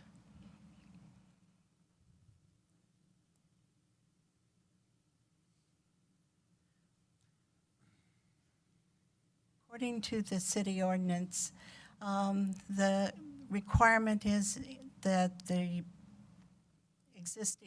home that is either existing or has been moved within the past year, if you want to replace it with a new mobile home. And in this case, they're still living in that property, and we'll move that property off when and if the new mobile home or manufactured home is approved.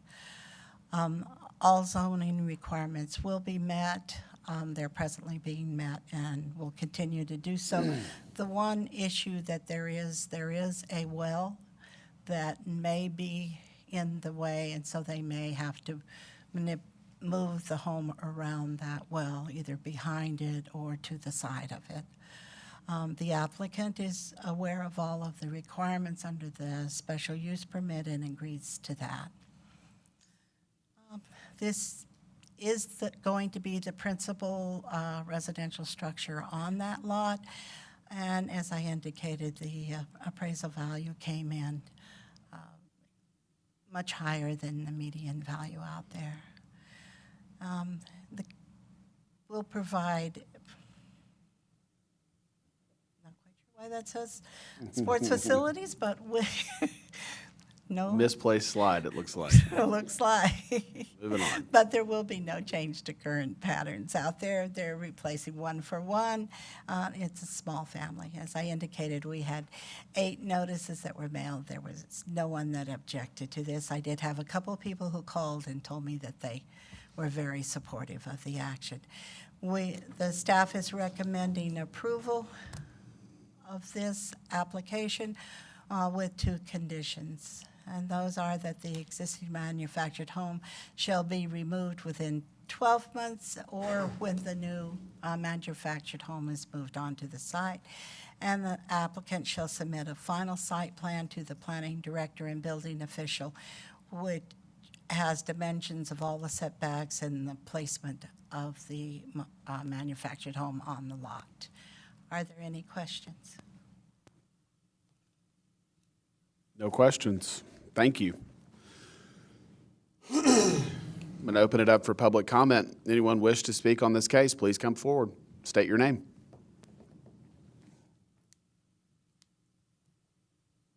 Morning, I'm Vicki Marvin, the owner of the property. Really, the mobile home that's on there now is from the early 70s. And there's a lot of work that needs to be done to it. It's not really worth the work we need to do. There was somebody here to talk about the solitaires. We're looking at the solitaire homes. We've looked at other mobile homes, but they're kind of like your mobile homes. These are real wood. Everything is not like a regular mobile home. We were very impressed by how they looked. And she told me that they have a 25-year warranty on the outside. So we're very impressed with those. And it would be a big improvement to what we have now and to that property. And the back property, there's not been any improvement to. So this would help with a lot of that, if that would be a big plus for us. So, and that's about all, I think. Thank you.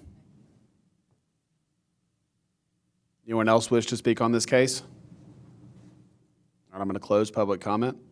Anyone wish to make a motion? Move to accept as presented. We have a motion and a second to approve as presented. All in favor, say aye. Aye. Aye. Opposed? None. 7-0.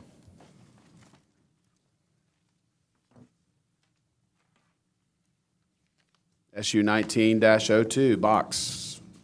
Public hearing and consideration of a request for approval of a special use to allow for a golf driving range, outdoor multi-use sports facility, and related recreational activities, outdoor miniature golf, and outdoor events on 21.536 acres located at 2838 South College Hills Boulevard. Morning, Jeff Fisher again. This is a special use 1902 for Sean Box. It's also on city leased land. You're probably familiar with the putt-putt and golf driving range as you go south on College Hills. So the applicant has got a proposal and would require a new lease with the city. That new lease will be going to City Council tomorrow for ratification. Due to timing and sequencing, we are moving this forward.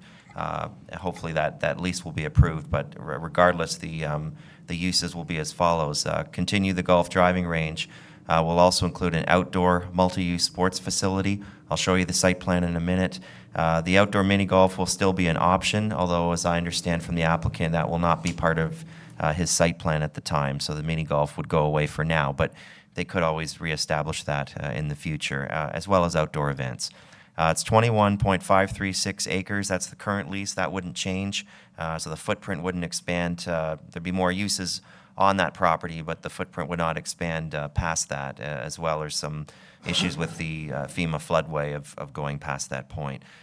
So it's District 6, Billy DeWitt, and the Vista del Arroyo neighborhood. The future land use is open space, and the current zoning is general commercial CG. So the current zoning essentially allows retail sales on all of the indoor entertainment uses. It doesn't allow the outdoor, probably for that specific reason. Council and planning wants to be able to review those, so the special use would be the way to go to allow the development to expand, but to make sure that there's certain conditions of approval. So this is the site plan that the applicant has provided. So there'll be an adult baseball field, a new youth baseball field, an outdoor sports area here with 3 volleyball courts. The parking lot would stay in the front. There'd be new parking on the north side of the site. The existing restaurant and a future retail store would go in here. I understand that would be more like a pro shop, or they could purchase equipment, things like that. So that's the layout. The current FEMA flood line kind of stops here, so some of the outdoor fields would be in that. Our operations department has looked at that. They're okay in principle. They want to look at the plan a little bit more. We would just make that a condition of approval. The operations and eventually our engineers make sure that a final sign off on that. But there wouldn't be any buildings or structures past the current line. So this is looking west and north. You've got some retail, moderate retail and commercial as you go west and north. Otherwise, it's predominantly open space.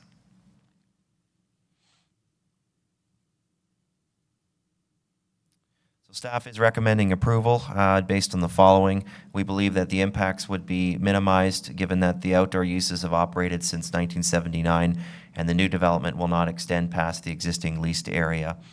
The proposed development will comply with all of the underlying CG zoning standards that would still apply in this special use district.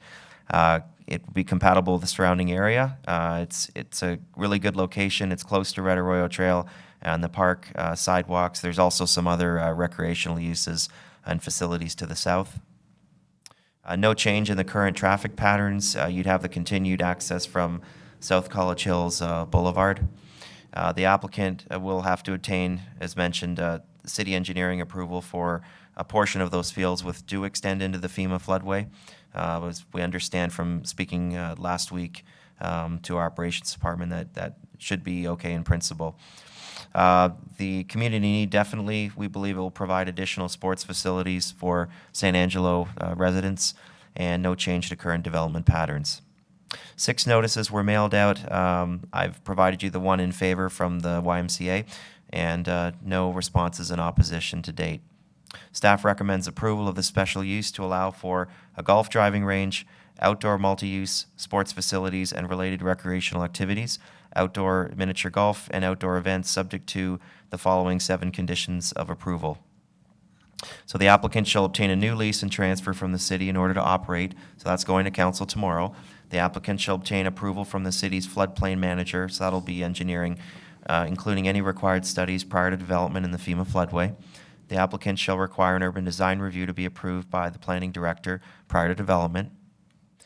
Major changes to the approved concept plan, as was shown, will require approval by the planning director. So if they come back with mini golf or they want to add another field, it'll have to come back through us. And I think anything in the floodway we would want to recirculate too. Minor modifications may be approved without a new concept plan or urban design review, provided they are generally consistent with the original approvals. Any new site lighting on the premise shall be shielded, downward emitting, and configured in such a manner as to satisfactorily minimize or eliminate light trespass onto adjacent residential uses. I know there's residential development as you go further east. That's over 400 feet, and that's just from the boundary line, I think, of the leased area. When you actually measure to the buildings, I think you're over 600 feet, so we believe that should be all right. The hours of operation for all outdoor events shall be limited to between 6:30 a.m. and 11:30 p.m., and any proposed illuminated signage shall be turned off between 11:30 p.m. and 6:30 a.m. And finally, the city reserves the right to periodically inspect the property to verify compliance to terms and conditions of the special use, to investigate alleged public nuisances resulting from business-related activities. Any adverse findings by city staff shall constitute sufficient grounds to seek revocation of the special use approval, and that's consistent with past special use cases that we've done. So that concludes staff's presentation. Any questions or comments? Anyone have questions for the staff? All right, we're going to open it up for public comment. Anyone wishing to speak on this case, please step forward, state your name.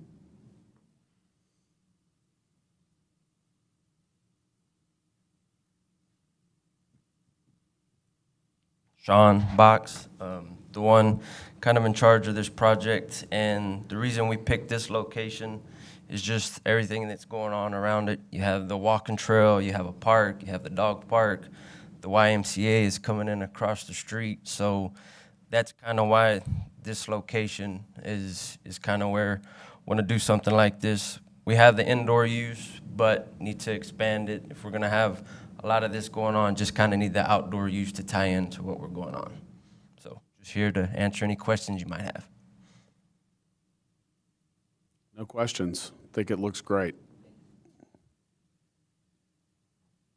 Anyone else wish to speak on this case? I'm going to close public comment. Anyone wish to make a motion?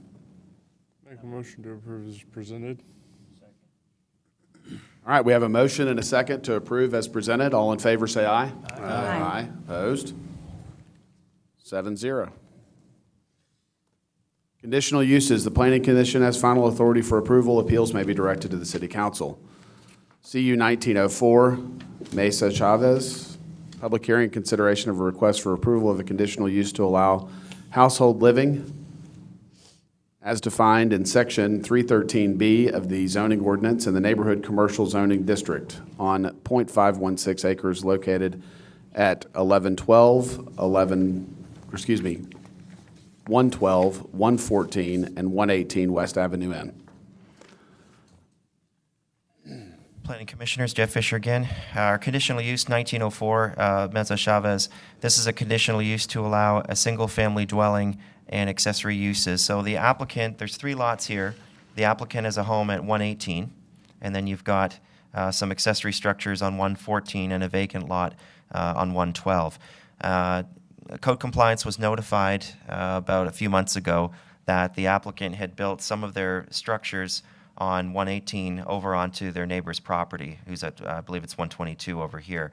When staff and code compliance went out together, planning and code compliance, we found there were some carports that were built on the middle property without permits, as well as those 2 structures over here that had, we believed, encroached over onto the neighbor's property. So because the zoning was CN, when the house was built back in the 50s, household living was always allowed in that CN neighborhood commercial district. Before 2000, it was called C2 commercial, and then after 2000, called CN. However, as soon as you go to add any other buildings that are not related to the home on a vacant lot, you lose that. The house is a lawful conditional use, but anything expanding past that needs an approval. So what this would do is, under the CN zoning, would legalize all of those other accessory structures, and we'll have conditions that they're permitted and those 2 structures get shifted over onto the neighbor's property. And so the conditional use will allow household living to continue, essentially. This is District 3, Harry Thomas in the Fort Concho neighborhood. The future land use is commercial, and the zoning CN as mentioned. So this is 118 where the home is. This is, you can't really see behind there. I've taken some other pictures in a minute. I'll show you. This is 114 where the two of the carports were built and extended over without permits. And this is 112, the vacant lot. So this is a close-up of the carports. So this carport, which is just slightly goes over onto, we believe over onto 112, the middle lot, was built without a permit, as well as this structure over here. And Mr. Ibarra and Code Compliance and myself were able to check through aerial photography and found out that those were probably built sometime in the 90s, but did not receive permits. This is a close-up looking at the rear yard of those two carport structures. And then these are the two accessory structures I mentioned that encroached over onto the neighbor's property. Regardless, even if they didn't, we believe that they do, but if the overhang doesn't, they'll still have to be moved back 2 feet in order to comply with the ordinance. And when I talked to the applicants, they mentioned that that would be fine. So this is a site plan that shows what's going on. Here's the home. Here's the one carport that was built, and then the second one that is on that extra lot. There's the two accessory structures there. The applicant believes that they do not encroach, but either way, they'll have to be moved back 2 feet. Staff recommends approval based on the following. The house existed, since 1945. The house is west end. There's homes to the north as well that are zoned RS2. So housing is compatible in the area, even though there's some of the development along West Avenue N is commercial. There are homes as well. It's consistent with the zoning ordinance. If they move those two structures over 2 feet, they will comply. The existing house to the west and the homes in the RS2 to the north, this would be compatible with that. No effects on the natural environment, we believe. The home is owner-occupied. The applicants have been living there for several years. This would legalize the existing structures, provided they get permits, and they've agreed to do that. Lots already platted and no changes to development patterns. 24 notices were mailed out, 1 in favor and 1 in opposition. The one in opposition, I had talked to the gentleman to the west, and I've explained his two biggest concerns were the structures that were built without permits and the encroachment. I've explained that they'll be moving that back 2 feet if they get approval. His second concern was about some of the vehicles that were parked outside. I talked to Code Compliance on Thursday, and based on the zoning ordinance, as long as those inoperable vehicles were screened, and they are behind the fence, they would meet the city code. The vehicles that are operable may be allowed to be parked in this area because it was a CN zoning district. So basically all the cars that you see out there, according to Code Compliance, are allowed to stay there. So hopefully that addresses his concerns, in particular about the structures, that they will be moved as a condition of approval. Staff recommends approval of this conditional use to allow household living, single-family dwelling, and accessory uses as defined in the zoning ordinance in the CN district, subject to the two conditions of approval. So the applicant shall obtain building permits for the two accessory buildings located along the west side of 118 West Avenue N, maintaining a minimum 2-foot setback from the west property line. Also, no new residential accessory building may be erected at 112 without a principal residence. So the first two, because the carport encroaches over onto the west and the middle lot, that ties them together. But as mentioned, the easterly lot is vacant, so they cannot put another carport or another accessory there without building a principal building. So that's condition number 2. This concludes staff's presentation. All right, anyone have questions for the staff?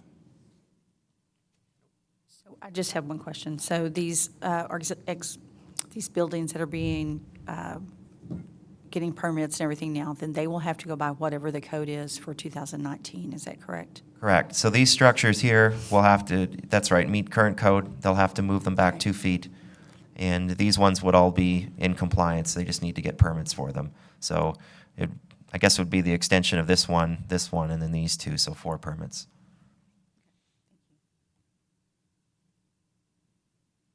All right, I'm going to open it up for public comment. Anyone wish to speak on this case? Please step forward, state your name. All right, I'm going to close public comment.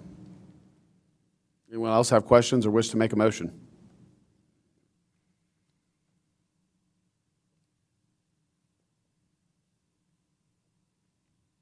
Make a motion that we approve as presented. I'll second. We have a motion and a second to approve as presented. All in favor, say aye. Aye. Opposed? That is 1, 2, 3, 6, 0. CU 1905, Next Link Internet. Public hearing and consideration of a request for approval of a conditional use to allow a telecommunication facility, 150 feet tall, communication tower, and related equipment facilities as defined in Section 317H of the zoning ordinance in the General Commercial Heavy Commercial Zoning District at 46 East Washington Drive on .321 acres located at 46 East Washington Drive.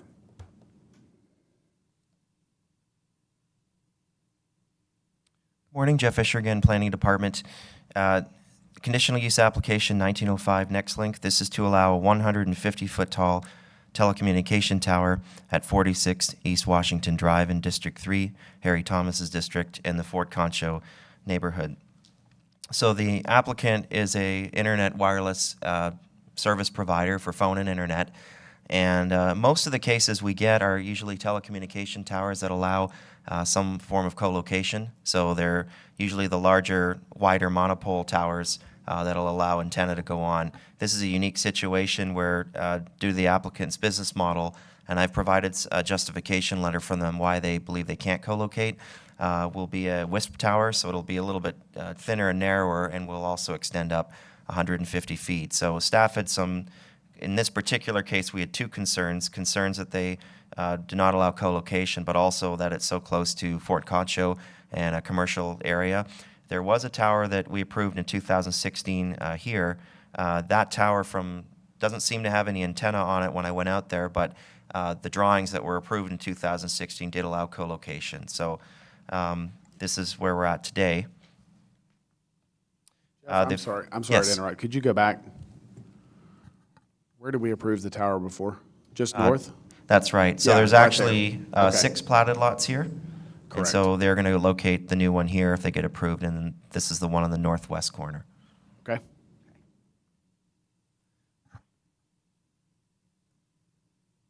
The future land use in this area is commercial, and the zoning is CGCH. So here's the existing tower. And again, the drawings show that it was co-locatable, although we didn't see any antennas out there when we went out. This is looking eastbound. And west, you've got some retail, commercial development to the south, and then looks like some light, I'd say small-scale industrial or heavy commercial as you go to the east. So this is probably a better view of it. So here's the site plan. The applicant is also proposing, the owner of the property, as a separate permit application, is proposing an office and a maintenance shop here. So there will be a principal use separate from the tower, and then the 150-foot tower would go behind it. It will meet all the zoning setbacks, and here's the existing 25-foot tall tower to the northwest. And originally this was Verizon, so I believe it's probably still Verizon. Staff is recommending denial on this request for several reasons. One, the existing co-locatable tower is adjacent to the property. The applicant, I guess there could have perhaps looked at some other options, but we understand their reasons not to based on their justification letter I've provided to you. However, the close proximity to Fort Concho and the proliferation of towers, I think staff's biggest concern is, let's take that area just as one example. You've got 6 lots. If we approve this one now, we've got 2, there wouldn't be anything stopping us from having 4 more. And so, especially close to a historical area like that, we didn't believe that was appropriate. We certainly support the applicant's business. We want them to grow. We just don't believe this is the right location for it. Compatible with surrounding area, just given the fact that it's got Fort Concho. It's also that proposed cultural district in the city, which has not been approved yet, but that could end up being another overlay district in the future. And so, again, for those reasons, we believe this may not be the best location. No anticipated effect on the natural environment. The community need, we believe that there's definitely a need for more wireless and internet service providers, just not in this location.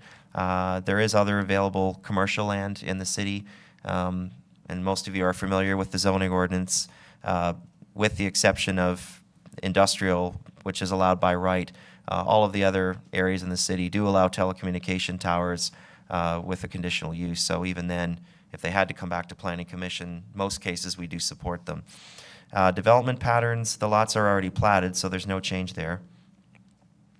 I provided the applicant's rationale against co-location. It's a summary of that letter you're looking at. So, and they're here as well if, to answer any questions. They mentioned that a co-locatable tower would increase their cost from $30,000 to $150,000. So I want to make sure they can come up in a few minutes, make sure I got that right. The current lease does not allow co-location, so the current owner did not give them that option. They've mentioned liability as well of increased insurance costs and potential disruption of service. I guess if you have other, the way they explained it to me, other antenna that might locate on there, it could, there could be a safety issue or it could accidentally disrupt their frequency.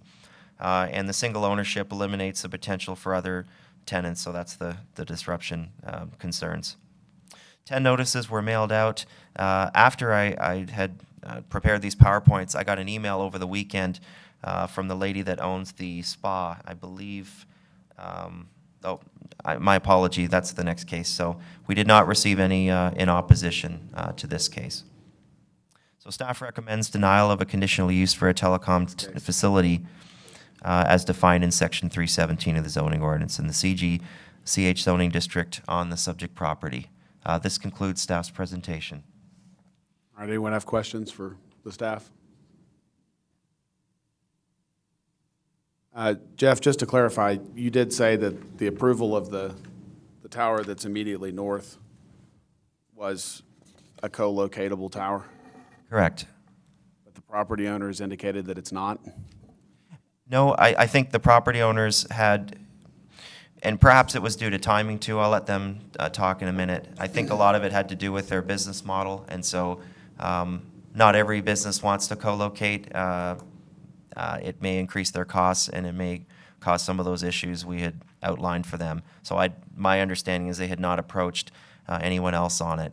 I had done some research, just as a side note, with our different city departments. You can locate now with the new state law in public right-of-way, but really you'd have to look at a pole large enough, so that would be like, getting it from AEP or somebody like that. That might be challenging for them. The city's policy is not to allow co-location on any city facilities on public property, so we had checked into that for them as well. Okay, thank you. I'm going to open this up for public comment. Anyone wishing to speak on this case, if you would please step forward and state your name.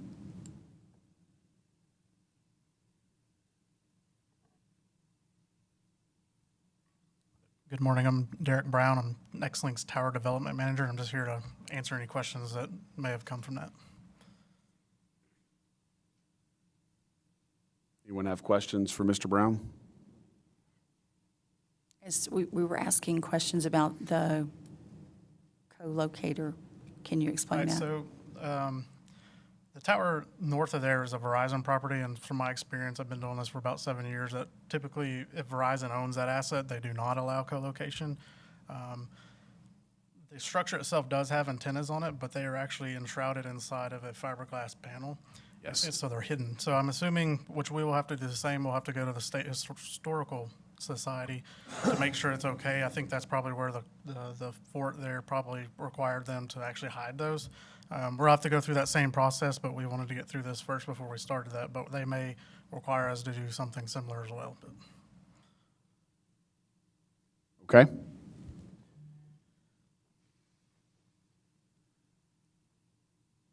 Are there any other areas that you've explored for a location?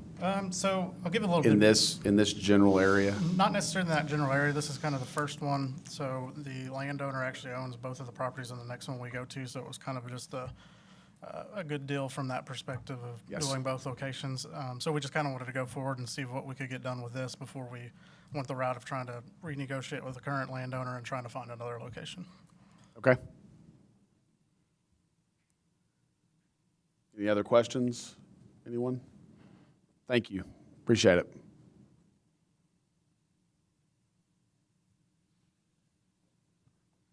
Harry Thomas. Just want to say, because I've been on the board with Fort Concho, and I know what their thought process is here, they're really opposed to having another tower in that particular location because of the proximity to the fort. And as Jeff said, the cultural district is also in that particular area, so I'm going to guess that that's probably not one of their main emphasis. I would support this in any other area in my district because I think cell phone towers are needed, but I don't think this is the appropriate place for it. And that's a personal opinion, but it's also the opinion of most of the Fort board. So from that perspective, that's the information that you have. Thank you, sir. Anyone else wish to speak on this case? I'm going to close public comment. Anyone wish to make a motion or have additional questions or comments? I'm kind of with Harry on this. I wasn't crazy about the Verizon tower that was put just north of this. So Fort Concho's across Oak Street. It's right there.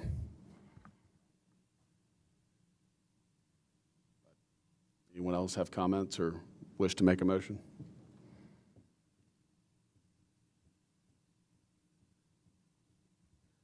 I'd move to accept staff's recommendation of a denial. Second.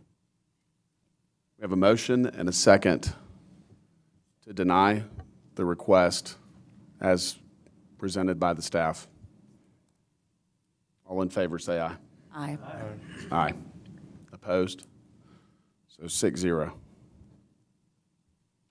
CU 1906, Next Link Internet, public hearing and consideration of a request for approval of a conditional use to allow telecommunication facility. Excuse me. Same 150-foot tall tower and related equipment facilities as defined in Section 317H of the zoning ordinance in the general commercial heavy commercial zoning district on 1.3040 acres located at 3602 Glen Meadow Drive.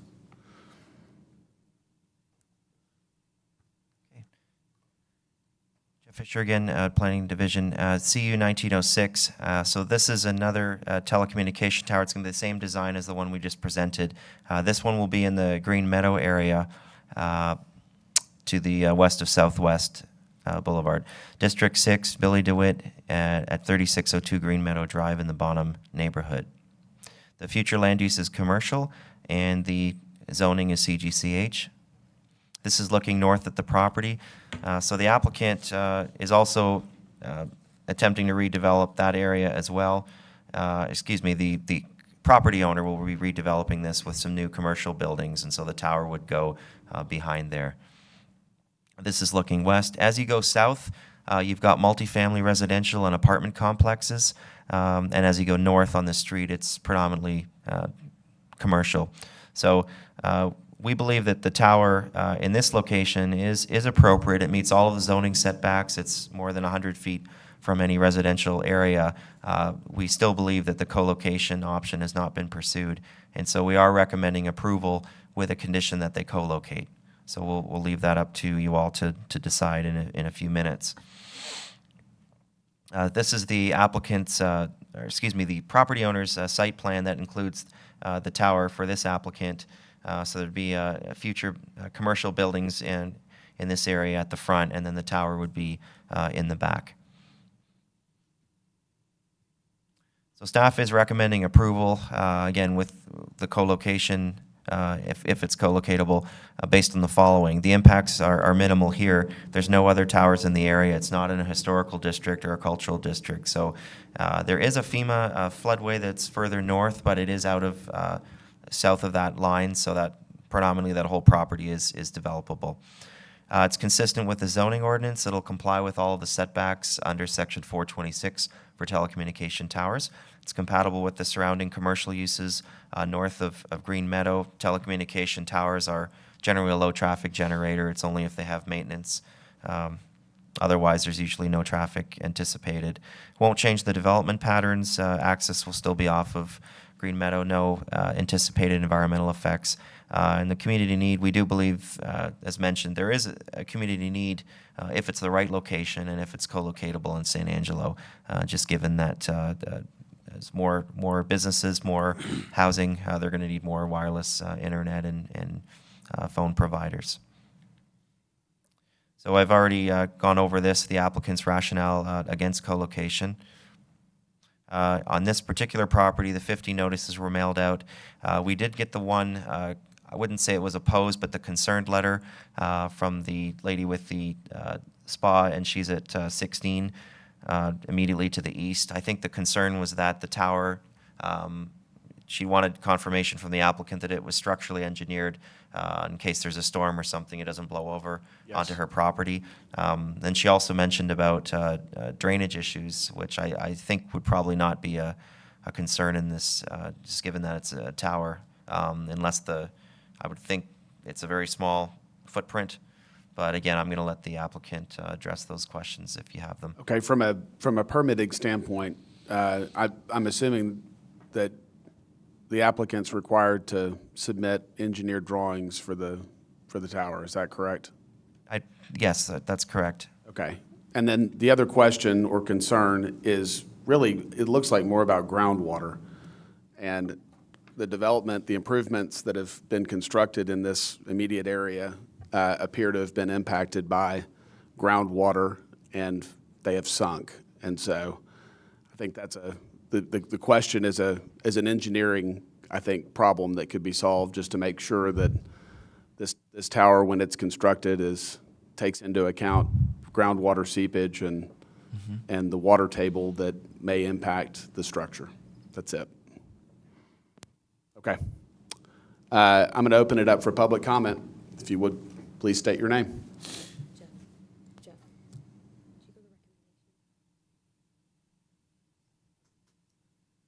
Again, the comment on the engineering, the tower is engineered, designed specifically for our equipment. The foundation currently on the design we provided is a kind of a standard foundation, but typically what happens is once we go through the process is we'll do a geotechnical report. Yes. Someone will come out and do a core sample and determine what else we may need to do to that foundation. And obviously we'll go through the city permits and inspections and everything else. So we don't want it falling over as much as anybody else does. So as far as the co-location on that property, there's two things to it. Again, the original landowner has Verizon on his other location, so he's pretty familiar with they're able to pay. We're not a Class 1 carrier, so we can't accommodate those same prices. Also, there's not a lot of room in that location to be able to upgrade the footprint to a 50 by 50 or 100 by 100. That may be required to build a much bigger tower there. So we're just asking that we can just build ours in there. So.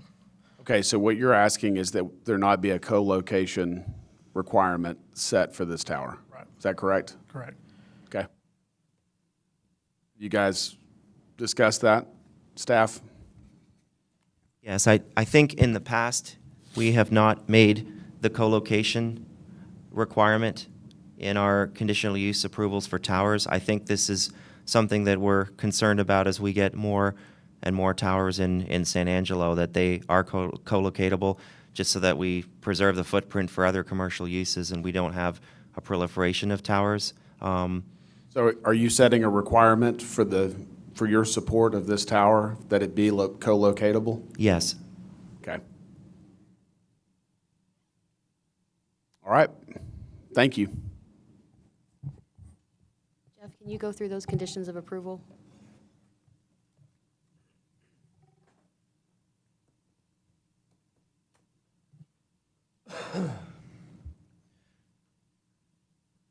So the first condition is not more than one telecommunication tower shall be permitted on the subject property. The tower shall not exceed a height of 150 feet, including any apparatus attached to the tower itself. 2, the proposed telecommunication facility shall comply with all applicable standards set forth in Section 426 of the zoning ordinance. 3, the petitioner shall indicate the final latitudinal and longitudinal coordinates related to the set placement of telecommunication tower on the building permit for GIS tracking purposes. Again, these are all standard conditions that we've used before. 4, only a slimline monopole tower support structure that is co-locatable shall be utilized. So that's the addition that we would like. Co-locatable shall mean a tower that can support a minimum of 2 antenna arrays from 2 separate wireless communication system providers or uses. Quick FYI, we did research as part of this some of the other sister cities of comparable size, and this section mirrors the Midland ordinance for telecommunication towers. And 5, the applicant shall provide the planning director and airport director with a signed approval from the Federal Aviation Administration, FAA, if necessary. Okay. Thank you. Does anyone else wish to speak on this case? I'm going to close public comment. Anyone wish to make a motion or have questions or concerns they'd like to address? Motion to approve is written. Second. Okay, we have a motion and a second to approve as proposed by the city staff. All in favor, say aye. Aye. Opposed? 6-0. Right-of-way abandonment. Fehrenbach.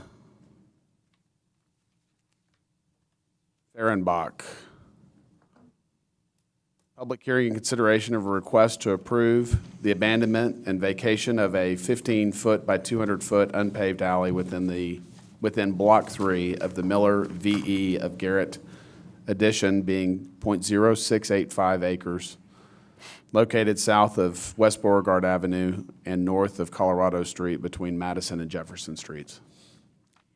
Sherry Bailey again. As you indicated, this is a north-south alley abandonment, and it is a full 20-wide alley by 300 feet. It is also a paved alley, although it has not been maintained. It is in Block 121 of Angelo Heights and is District 5 with Lane Carter, and it is in the Santa Rita neighborhood. Zoning, future land use is neighborhood center, but the zoning in this area is general commercial and heavy commercial. The applicant owns the property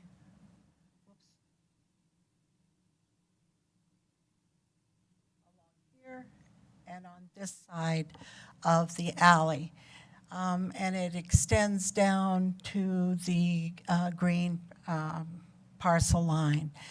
The property owner that owns this piece of property, I've talked with him. He lives in Odessa. He's pretty sure he wants to purchase if the city does abandon that property. And he has talked to the other property owner, which is this one, and they are in negotiation right now. That is a spa owner. She does not see a need for the property, and he definitely sees a need for the 20-foot wide width. The biggest concern on this piece of property and this abandonment is the fact that there is a 12-volt AEP line right there. But everybody is aware that they will not, the requirement will be an unobstructed easement, and that they will have access, and nobody is planning on fencing the area, so there will not be an access problem. There's also a half water line and a sewer line in the alley, and they would have access to that.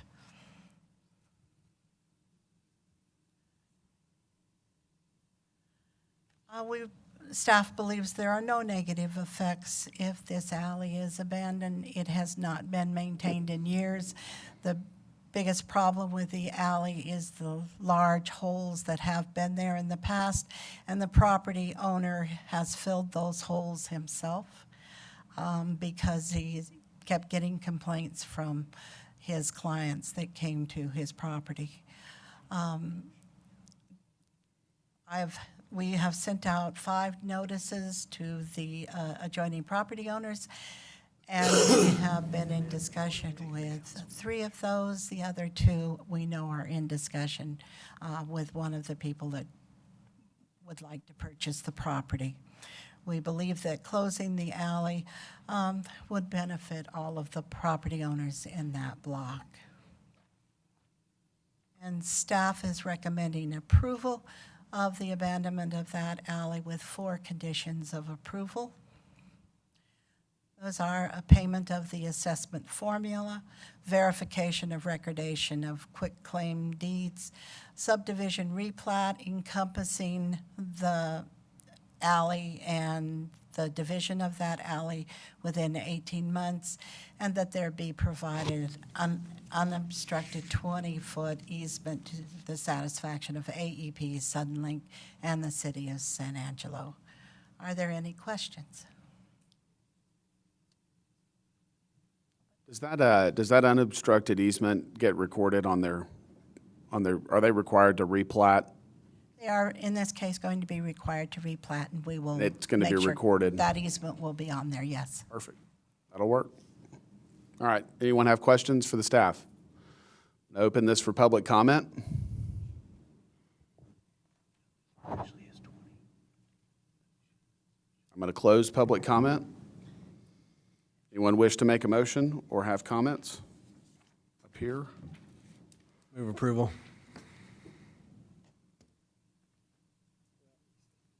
We have a motion for approval and a second. If I could add one thing real quick, just Yes. to make sure it's clarified.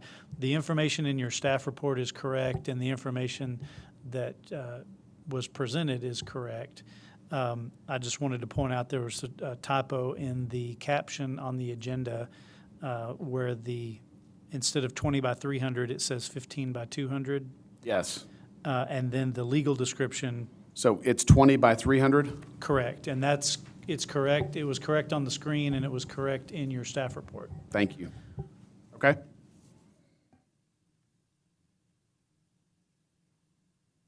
Okay, so we have a motion and a second to approve as presented. Can we make it clear that the motion is? Yes. We have a motion and a second to approve as presented by the city staff. All in favor, say aye. Aye. Opposed? So 6-0. Text amendments. The city council has final authority for approval of text amendments. Public hearing and consideration of an amendment to the city's land development and subdivision ordinance, Chapter 1, general provisions, requiring platting for the combining of land, exempting adjacent single-family residential lots under common ownership from replatting, and revising floor area exception for properties with existing buildings.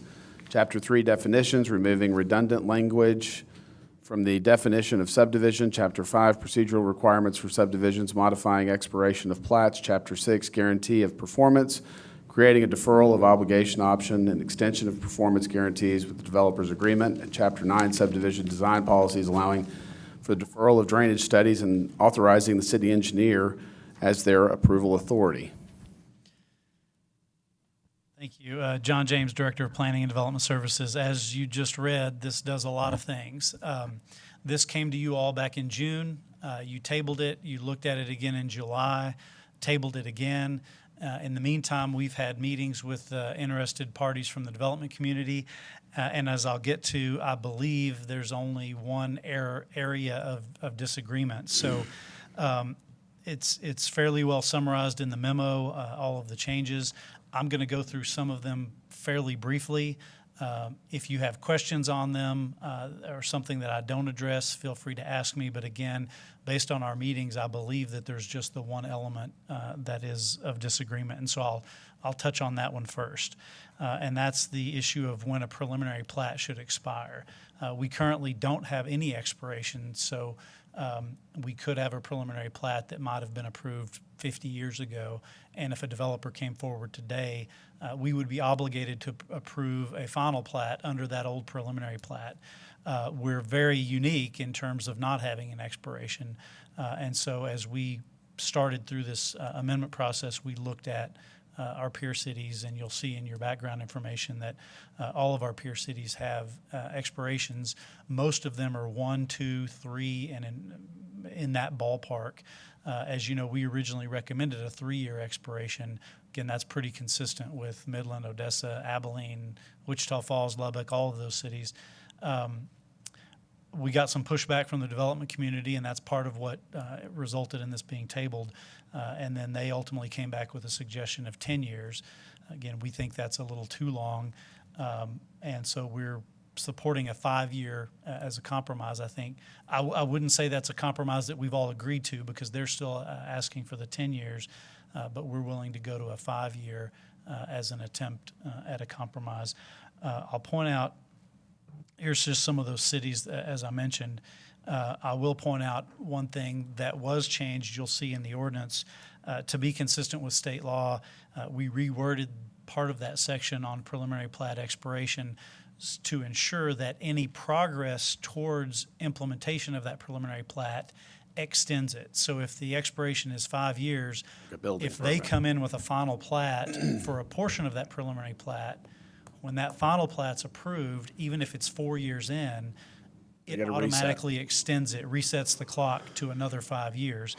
And you'll see there were some changes in state law recently, and we made our ordinance consistent with that to define what progress towards completion is. And it's not only a final plat, but it could include spending funds to install streets or water lines or certain things like that, costs incurred as part of the project. And so basically the idea is if you've got a preliminary plat and you're moving forward and you do something substantial within that 5-year period, your time would extend out another 5 years. But if you haven't done anything, haven't done any development, haven't put any water lines in the ground, then once the 5 years is up, it expires. You can always bring it back for another approval of a preliminary plat, but it can't just stay out there indefinitely. So before I move on, are there any questions on that particular piece? Again, I'm not going to go through all of these. The ordinance does deal with splitting and combining lots and clarifying that language. We have consistently required, if you're taking 2 lots and combining them, you have to replat that. You have to do it through a replat. It's not clear in the definitions of our ordinance. All of the terms refer to dividing land. And so it's not clear that combining land actually requires that. Again, we view that as a cleanup because that's what we've been requiring already. It expands the exemption if you're building across a property line. Right now, if I own 2 lots, I can put a house across the property line without having to replat. This expands that to 3 adjacent lots for that exception. Some cleanup, and this change to exempt small single-family residential. That was a request from the development community. We cleaned up the definitions. Again, this is not a substantive change. We already define in the ordinance what constitutes a subdivision. We basically put that language twice, so we just took it out of one location and left it in the other location. This is another example where we've increased the time periods for an administrative plat. Instead of expiring in 6 months, now they'll expire in 12 months. We also, with final plats, you had 18 months to complete it, but it could be extended for 18 months. We just went the full 3 years so that you developer didn't have to go through that extension process. This is the preliminary plat that I've already talked about, but just changing it to a expiration of 5 years, as I mentioned. talked a little bit about deferrals. We've done some of those. This adds some provisions in the ordinance to make clear that you all have the ability to defer certain improvements beyond. There's some parts of the ordinance, basically your authority is to either approve it or deny it. You don't have the authority to defer it to some later date. This writes into the ordinance that ability for you all to do those deferrals. It also allows for a development agreement. Right now, a developer who say they don't want to put in the roads now, but they want to put them as they develop, right now they have to put up actual cash or a letter of credit. This would allow them in certain circumstances to do that through a developer agreement. They basically sign a promise to do it without having to put up the letter of credit. I do want to say that in most circumstances, they would still have to put up the cash or letter of credit, but this gives us the opportunity to allow that developer agreement in certain unique situations.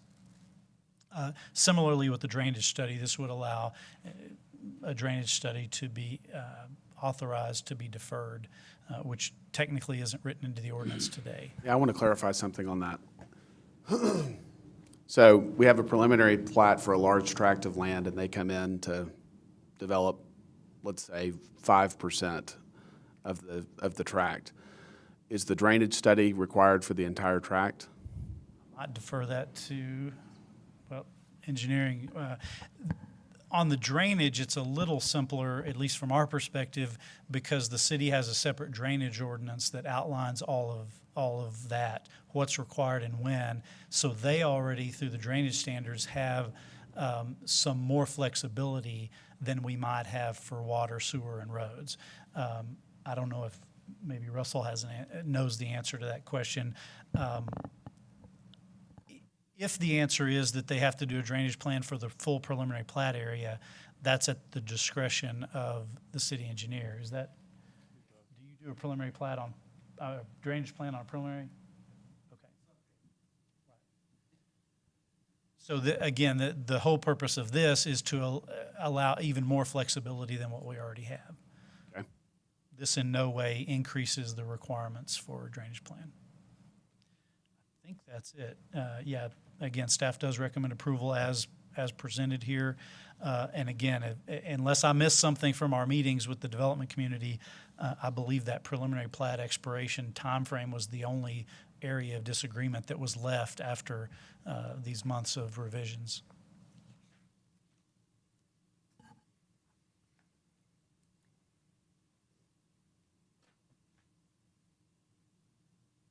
We got all this in our packets on Thursday. I would like to, I know we've tabled it twice. I have not had enough time to really look at it and go through it the way I'd like to before I vote on it. So I would like to table it one more time. Give us ample time to study this and know what we're voting on and not just voting on something. I think we'd be comfortable with that if that's your direction. I will point out that we highlighted in yellow the changes from last time. So from June and July of last year, the only things that have changed are those yellow highlights. And so I think that normally we would get you something like this a little more in advance. But since the actual changes from the last time you saw this were so minimal, we felt comfortable moving ahead and getting it to you last week. Again, we're fine if you want to table it. But if you do that, as you review it, really focus on those highlighted portions. But again, our recommendation is to go ahead and approve it today, but that's up to you all. Okay. I'm going to take public comment, just simply because it looks like Mr. Gully would like to speak. Thank you for indulging me. I appreciate that. And this is just kind of an additional thought, discussion, kind of as we've gone through some plats. And it correlates, and I tried to catch the engineering guys. They had to get to a meeting on their way out. Here lately, we've been doing a lot of commercial replats and plats, and we've been asking for deferral of water and sewer services. And we've been kind of dealing with this on and off for years and years and years. And so a lot of the commercial development here lately seems like it occurs in areas that already has development around it and water and sewer mains in place, or we're doing new stuff in. And one of the requirements is just because it's straight out of the development ordinance is to install water and sewer services. For commercial development, a lot of times you don't know what's going in there. You may have an idea, you may know what's going in there, but you're not going to know what size water or sewer main it's going to need, and not main, but service, and where that service line would best be suited for that site. So we always ask for those to be deferred. And so I don't know if there's a way we could add some sort of deferral mechanism or something, so we're not coming up here every time and asking, as part of all of the conditions, to defer water and sewer services. And that's something maybe engineering said they would be fine with that, but you know, now if we're going to have an extra month to review it, we could get them to weigh in and have some verbiage to present possibly next time for the water and sewer service deferral for commercial property only. We're not referring to residential. We know what they need most times. This is only for commercial. Okay. So, thank you. Thank you. Anyone else wish to speak on this? And All right, I'm going to close public comment. And also with that, if they have verbiage on that, if we could get that before the week, you know, before our meeting, or with maybe 2 weeks before. Okay, so would anyone like to make a motion? I would like to make a motion to table this until we have ample time to go over the changes. Okay, so Would be next month. until next month. So we have a motion to table until next month. And a second. All in favor, say aye. Aye. Opposed? So that's 6-0 to table it until next month. All right, director's report. Just have a couple things. Wanted to mention that you may recall that we, a few months ago, lost our planning manager. Hillary Bucher has been promoted to planning manager. Also, Jeff Fisher has been promoted from senior planner to principal planner. And then you notice a new face over there. Shelley Pascal is our newest planner, so we're now fully staffed with manager and 3 planners. Congratulations on the promotions, guys. Well deserved. Okay. Future meeting, and agenda items and announcements. The next regular meeting of the Planning Commission is tentatively scheduled to begin at 9 a.m. Monday, June 17th, 2019, in council chambers of the McNeese Convention Center, 501 Rio Concho Drive. Do I have a motion to adjourn? So move. We have a motion and a second to adjourn. All in favor, say aye. Aye. Aye. Opposed? None? 11:32.